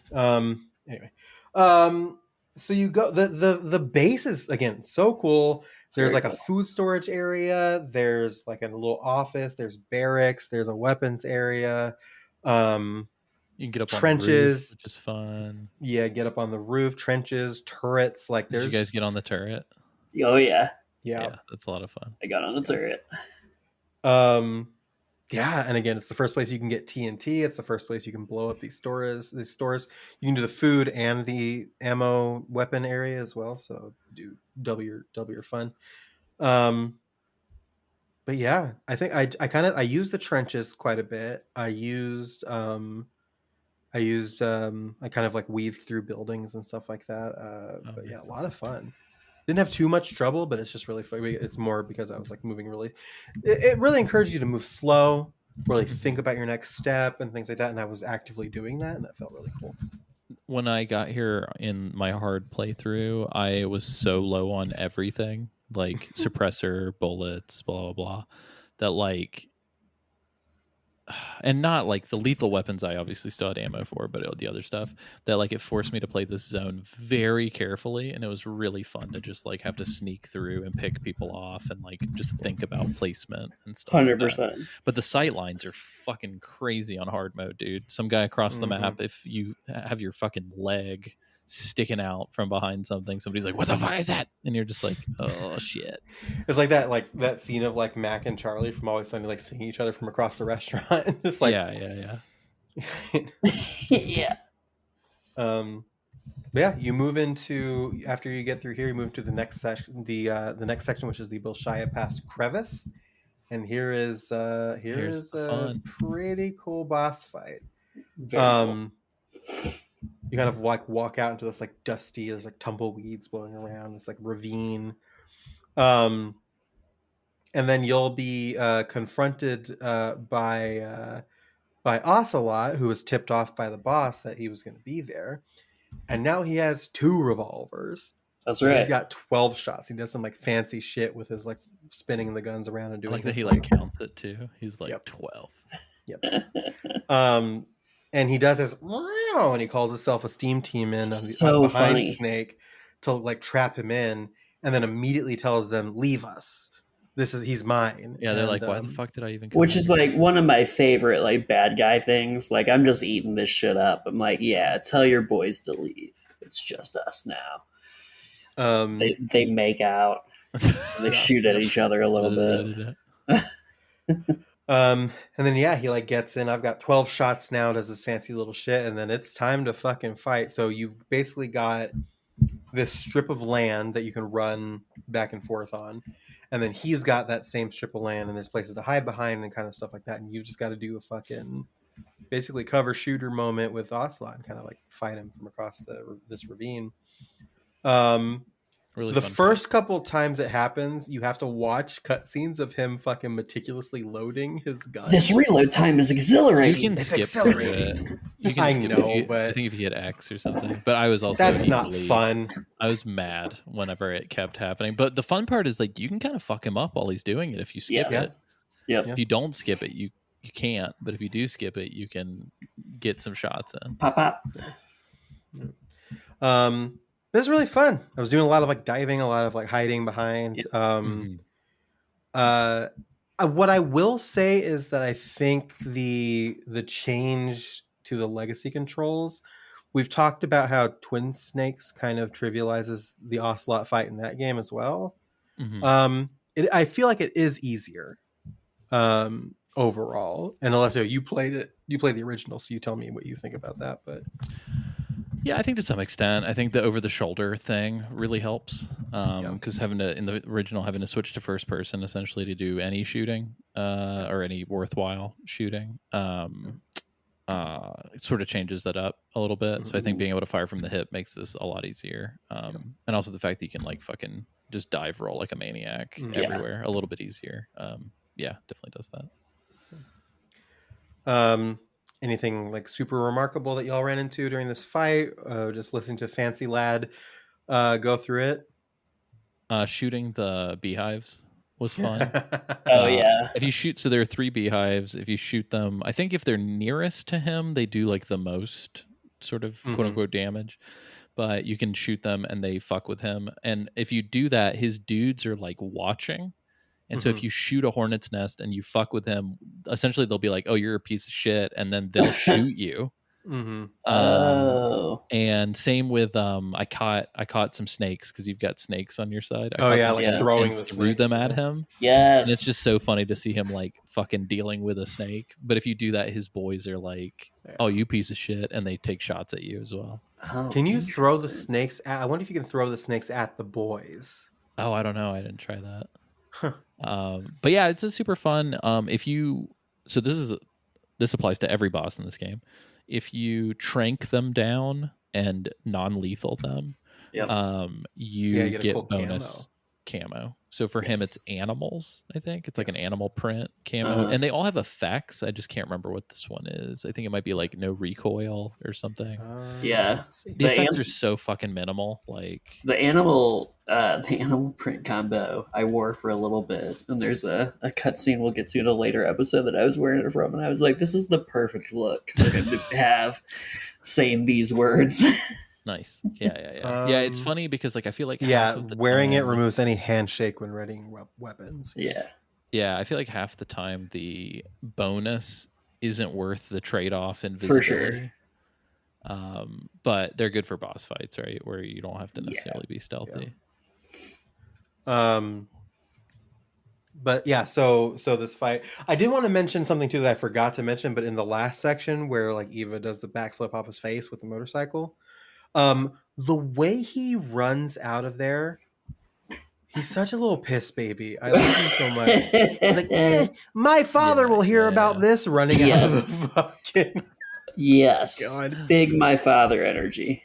Yeah. But yeah, so you take care of him, and then bunch of bees show up, hornets, whatever. Bunch of bees show up and they start just fucking killing the self-esteem team unrepentantly. And Ocelot's just over here just backing up and like killing droves of them just by like it's so funny like with the fucking gun. It's so goddamn funny. I'm like there's literally no way. Like in real life, if you were in that situation, the bees would just fuck you up. Yeah. But yeah, so you deal with this. Ocelot backs away and he's just like, this isn't over. I'll see you again soon. And then Snake starts getting swarmed, and then it's time to Snake just kind of like jumps into the ravine. Mm-hmm. So no thinking, no assessing. He's just like, fuck it, and jumps into this unknown ravine. Doesn't know how deep it is. Can't see anything in it. Just says, you know what? Well, I'll jump, and then he does. I think a fun mechanic for this would have been if you could have just jumped down the ravine in the battle and just skipped the battle. I think that would have been Oh, that would have been. I didn't even think about that. Yeah, because there are a lot of fun skips in this game. So it's interesting that they didn't opt to do continue more. That.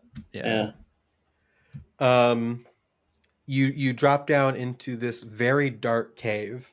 It's dark as fuck. It's dark, really dark. It was, but as you go, I think your eyes adjust. Literally in the game. I think so, which is a very neat effect. The longer you spend walking around, the easier it is. Like literally, like, things start getting easy to see. And It was a pain And in it's the dick, important. though. I literally had to like go sit next to my TV and press my face against the screen to be like, "What the fuck am I Just looking at?" crank the brightness up. Yeah. But as you make it through here, two very important things. You get the torch and the night vision goggles in here, so those will be helpful. The animal's camo is right in front of you when you land, but it's so dark that you could possibly miss it. So just be advised that's where it is.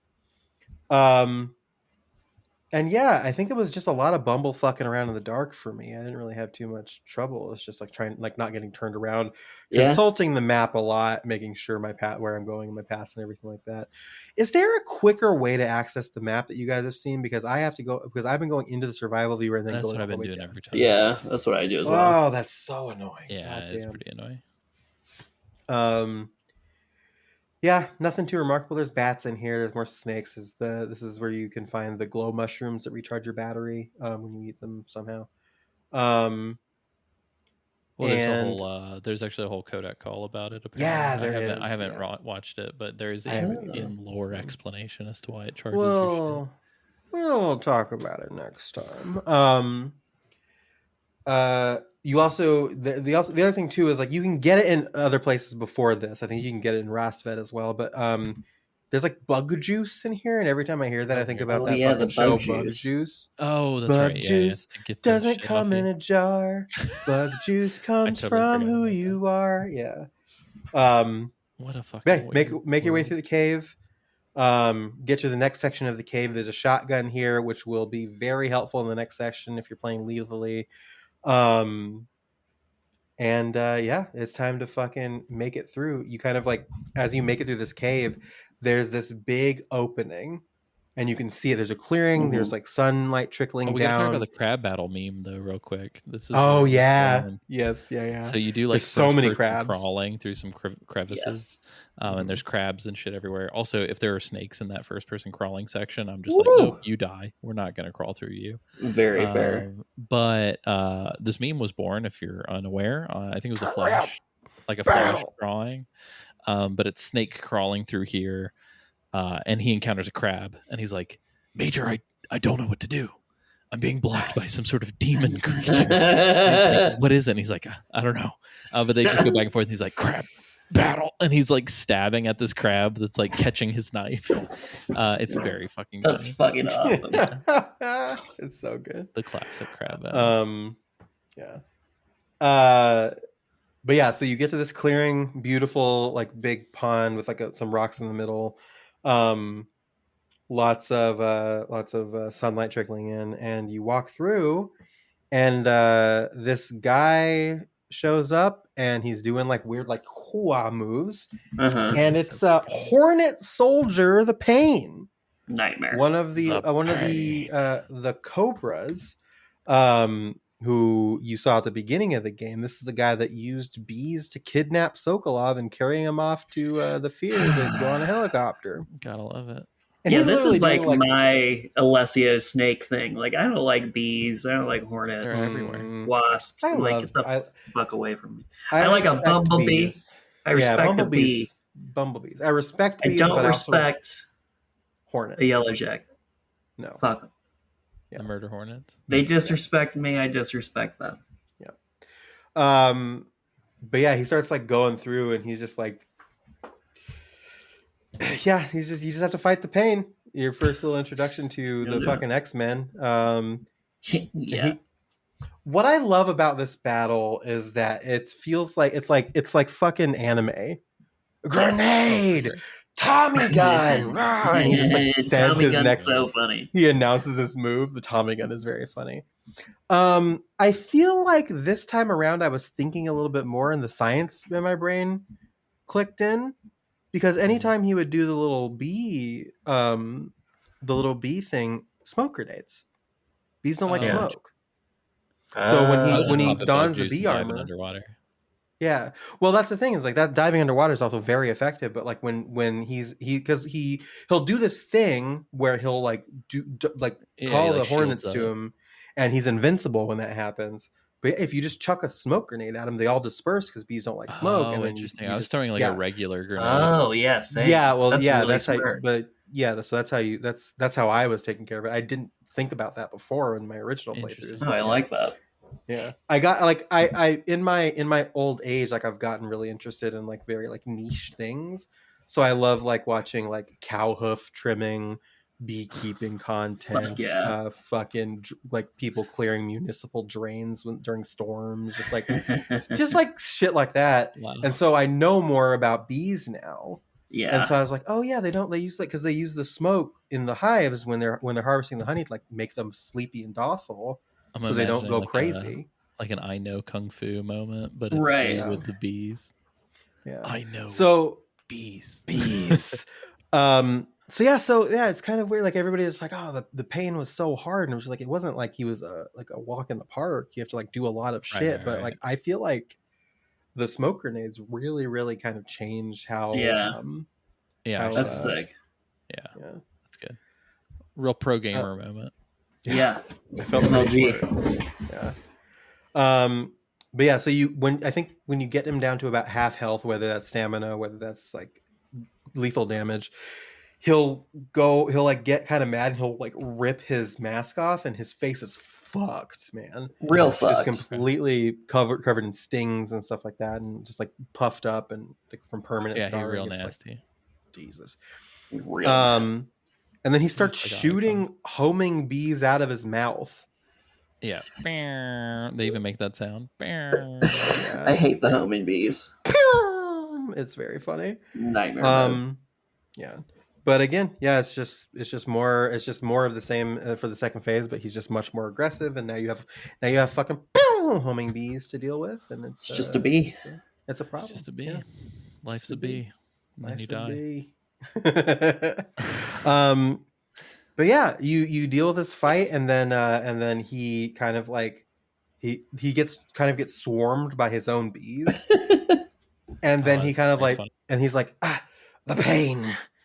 The pain. I like Then he kind of like falls backwards and goes, the pain, and then he fucking explodes. with the greatest reverb in the history of video games. Yeah. Like So the fucking echo, good. like pain, pain, pain. Yeah, because like So after he fucking- explodes, you hear one more, the pain. It's so pain." good. It caught me off guard when he exploded. I did not it's so expect the fucking explosion. Yeah. Because funny. I did the non-lethal, and I was like, okay, Yeah. we'll They all have a fucking bomb placed balloon in them up. But yeah, they've got the. Yeah. He taught me that the bomb thing. Which I wish that every enemy in every game had a bomb in them, so that Right? when they died, they just fucking. Just They imagine scream their name and explode. it's like dealing with Gwyn, Lord of Cinder, and he just fucking the Gwyn. It'd be fucking amazing, is what it would be. Yeah, and then Snake's like, what the fuck? And then you are free to move on to the next section, which we will cover in our next episode. Yeah. What's the final boss that we're playing up to again? I can't recall. For that Fuck, episode. hold on. I have this. My brain is it's broken. in our chat. I don't want to say the wrong thing, so I'm just gonna patiently wait and talk to the audience, guys. I hope you liked this episode. You know what's crazy? It's been fun. If you Google Ocelot self-esteem team, the first result is a Reddit thread that name drops Metal Gear Mondays. Oh, are you serious? Yep. Yep. What? Yeah. We I'll coined send that. you- We coined that on this podcast. That's not like a thing that I just pulled from the Yeah. internet. Like that was us. I always thought. Well, so I know Zach was the first Yeah. person where it's Yeah, but like what I mean is that like it stemmed from the podcast. right. Oh, that's so sweet. The very first Yeah. comment on the post is that a reference to the Metal Gear Mondays podcast? Right? Isn't that cool? That's pretty cool. And then Yeah. somebody said, "Not really." I love this thread. The OP, the self-esteem team. Oh, I know who this is. That's his name's like Sam. It's like Smashville. Sam Mashville. Yeah. I think it originated from him, Daisy's comic "Let's Destroy the Shagohod." I do remember seeing that. Oh, hi, I'm Daisy. I think it's Hi, I'm Daisy. Oh yes, you're right. We used to call them him Daisy, but it's Hi, I'm Daisy, which is very funny. I Oh love my this. god, hold on. Yeah, do you see the It's a Great Podcast? They play through the games and discuss them thoroughly. Unfortunately, they had to end it before playing MGS5. That's funny. That's so funny. But yeah, so that's this section of Metal Gear Solid Delta Snake Eater. Had a lot of fun with it. It's this is scratching the itch. Quite Yes, frankly, it's very I'm much enjoying myself quite a bit. It's got me back in the spirit of like wanting to consume these games and like piece this story together. Yeah, for sure. We will be playing for the next episode. We'll be playing from here to the end, not the end of the game, but the end. Our interesting fight with the end. James, Yeah, there is going to be, you're going to approach this battle. Have you gotten to the end yet? I have. Yeah, Okay. So we'll talk about it next week then. There's Yeah. some shit about the end that you may not know that is very funny. and yeah. interesting. There is some stuff I learned after the fact where I was like, huh. Yeah. I'm excited to talk about that. Does the time trick work on PS5? Yes, I don't know. It How do does. you Okay, even cool. do that? Do you it like does. go offline? You go offline and you set your Got clock it. forward. I think what I was reading on Reddit is it's an extra week than it was in the original. Oh, I that see, you have I to set see. it to. Just for some extra Just for realism. fun, yeah. Nice. Yeah. So we'll be Very going from excited. here to the end. That also includes the fear. Will be included in that section as well. So, so that's going to You guys become a wanna just- theme. Little We're gonna preview spend the for whole you. episode just screaming Yeah. the cover unit names at each other. I think that we will fail as hosts if we don't spend the entire episode talking like this, boss. Yes. I'm Yeah, trying to think. exactly. Oh no, that's right. I was like, I'm trying to remember who that sounds like, but it's definitely Cobra Commander. Yeah. Oh yeah. Cobra la la la la la la la. I really wish one of them sounded like Claw from Inspector Gadget. Oh my god. Fucking shout out Claw. Gadget. That was pretty good. Anyway, that's fantastic. Claw in the live action movie fucking sucked. Yeah. Nice. Well, I just want to put out there. I mean, fuck it, we'll do it anyway. Somebody reached out to me and was like, "Yo, are you guys still accepting listener submissions for DS2?" Whatever. Like, just send us any listener response. We'll read it. We'll check it out. So contact unless there's future spoilers. I think what we're going to try and do is like, since this may be people's first time playing MGS3, we're not going to spoil intimate details about this game specifically. Right. So there's a lot of stuff. I want to say we were reached out by, I think it was sent by Tommy, but it's a joint, basically a joint declaration from the Moose brothers, if you will. Yeah, from Tommy and Seamus. There's a lot of like really great insights about like this game and Snake and his relationship with the boss in there, but we would have to kind of like spoil the end of the game to kind of get into it. So I want to acknowledge that it's good to have the brothers Meese back. Hi. But we did get your email. We will talk about it. We're just probably going to do it on the final episode of this season, which is a shockingly short distance away. Where we've got 6 episodes planned out for this. So we're a third of the way through our coverage of Delta, which is crazy. Yeah. Nice. Yeah, I mean that's pretty much all I had in mind. Yeah, I don't know. I guess outside of that, are there any other show admin things that we want to mention? No, just remember patreon.com/Metal Gear Mondays. Check us out if you feel so any patronage at any tier gets you every pre-2025 Patriot Club, which is huge. It's like 60 something hours of additional podcasts. A lot of content. A lot of content. I thought you said auto content, and I was like, 100%. Auto content. I heard the same thing. Auto content. Who knows what I said? Yeah. Right, just contact at Metal Gear Mondays with what James said. Yes. Yeah. Sick. Yeah, that's the other thing too. Contact at metalgearmondays.com. If you have any thoughts you would like to get read on the show, the way that we'll get read on the show is if you send it to contact at metalgearmondays.com.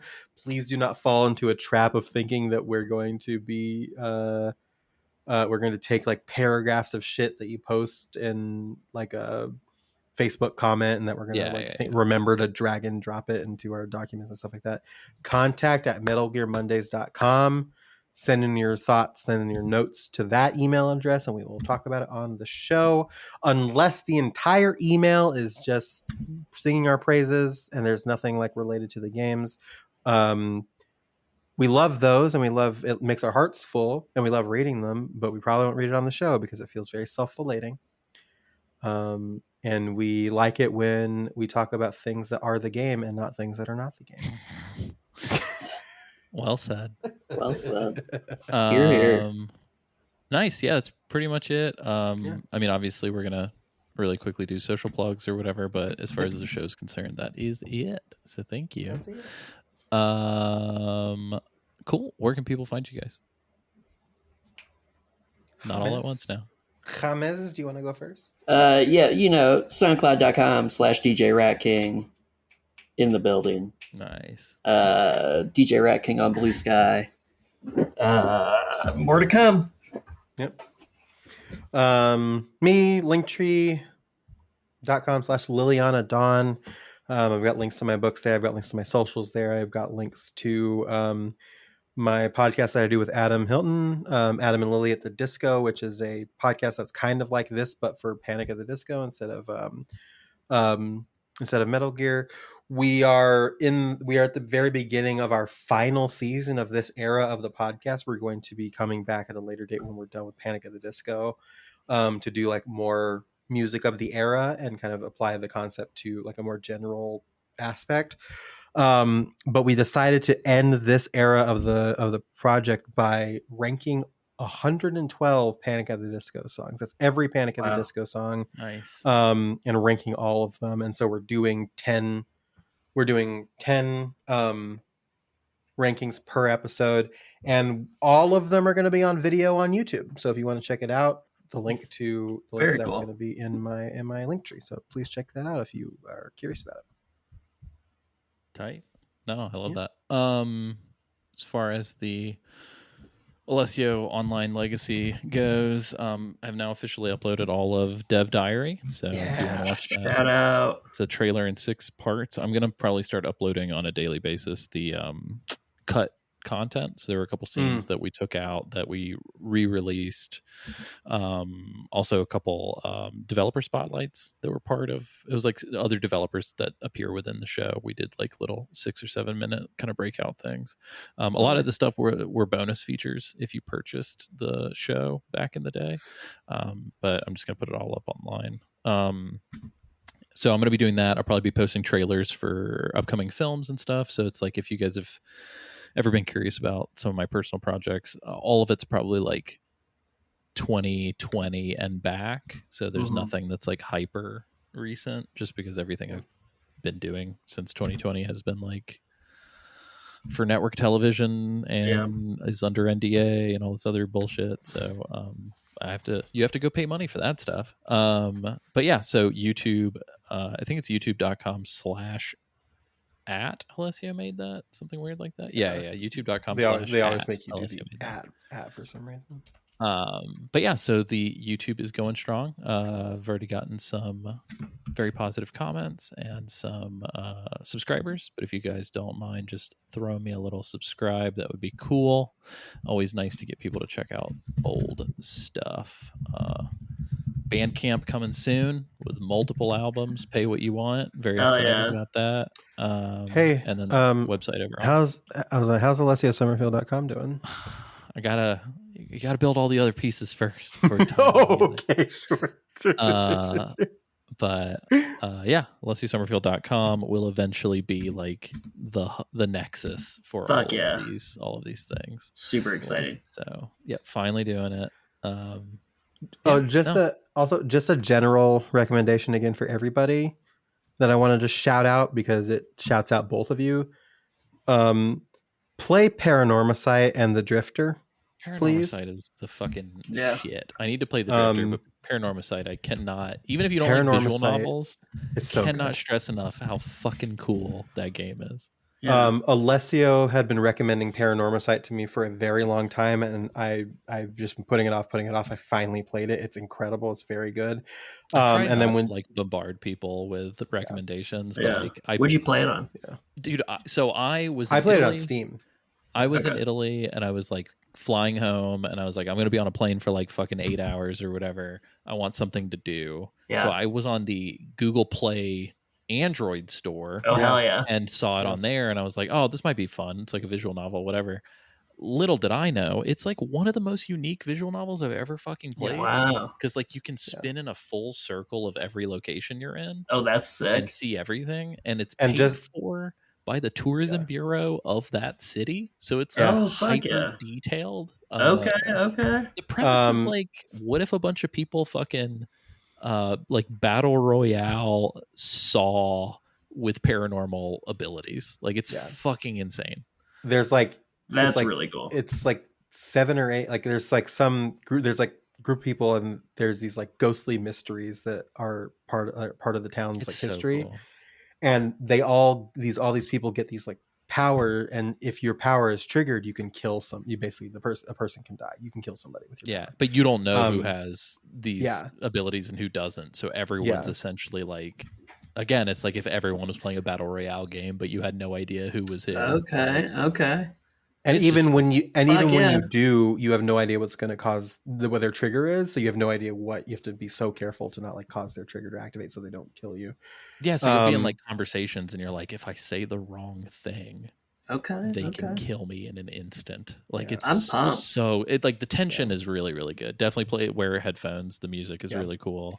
Square Enix just did not give a fuck to promote that game. Like they just like dropped it in 2024 and just never. Yeah. It's also like it's like a horror thriller type of thing. So just I like that. having the ability to spin 360 in a horror thriller. Scary. Gonna spook your boop, dude. And then The Drifter was a game that James recommended to us a couple weeks ago, and I didn't want to like do the same thing. So I played it, and you need to play that, Alessio. It's very good. Very like classic adventure game feeling, like style with a cool little hook that pulls you through it. Yep. So definitely play The Drifter. Sick. I don't want to. Yeah, I'm not opposed to doing some like, hey, do you guys have a cool thing every episode to just like plug? Yeah. Also, if you're a listener of this show and you have some cool shit you want us to plug, hit us up at the contact at metalgearmondays.com. You know what I mean? Like we'll shout out some cool projects. For sure. I mean, we have first right of review, or not first right of refusal, but we have like final say. Like I'm not just gonna fucking plug anything and everything. But if somebody has a cool like, don't send us your OnlyFans. You know? Yeah, no. Exactly. I mean, might not end up on the show, but I'm kidding. Anyway, Kristen doesn't listen to this fucking show. All right. Well, yeah, that is that. I hope you guys enjoyed the episode. It is very weird that there's only a single cardboard box thus far in this game, and it is. Yeah. I guess it makes no sense. Why would you try to cram a cardboard box into a jungle game? Like, who's gonna look at that and be like, "Oh, just my Amazon delivery sitting in the middle of the jungle." That thing. My Amazon. Oh, it's not the Amazon, but it's the my Amazon. brain made the joke, and I didn't even fucking recognize it. Holy shit! It was right in front of your God. Face. Well, I think you probably would have gotten it better if it wasn't just a box. That didn't make any sense, but fuck it, we're out. Bye. You know, in a way it did. Yeah. Spiritually, I felt it in my spirit. I felt sexually. Moved. Yes. Yeah. Just a box.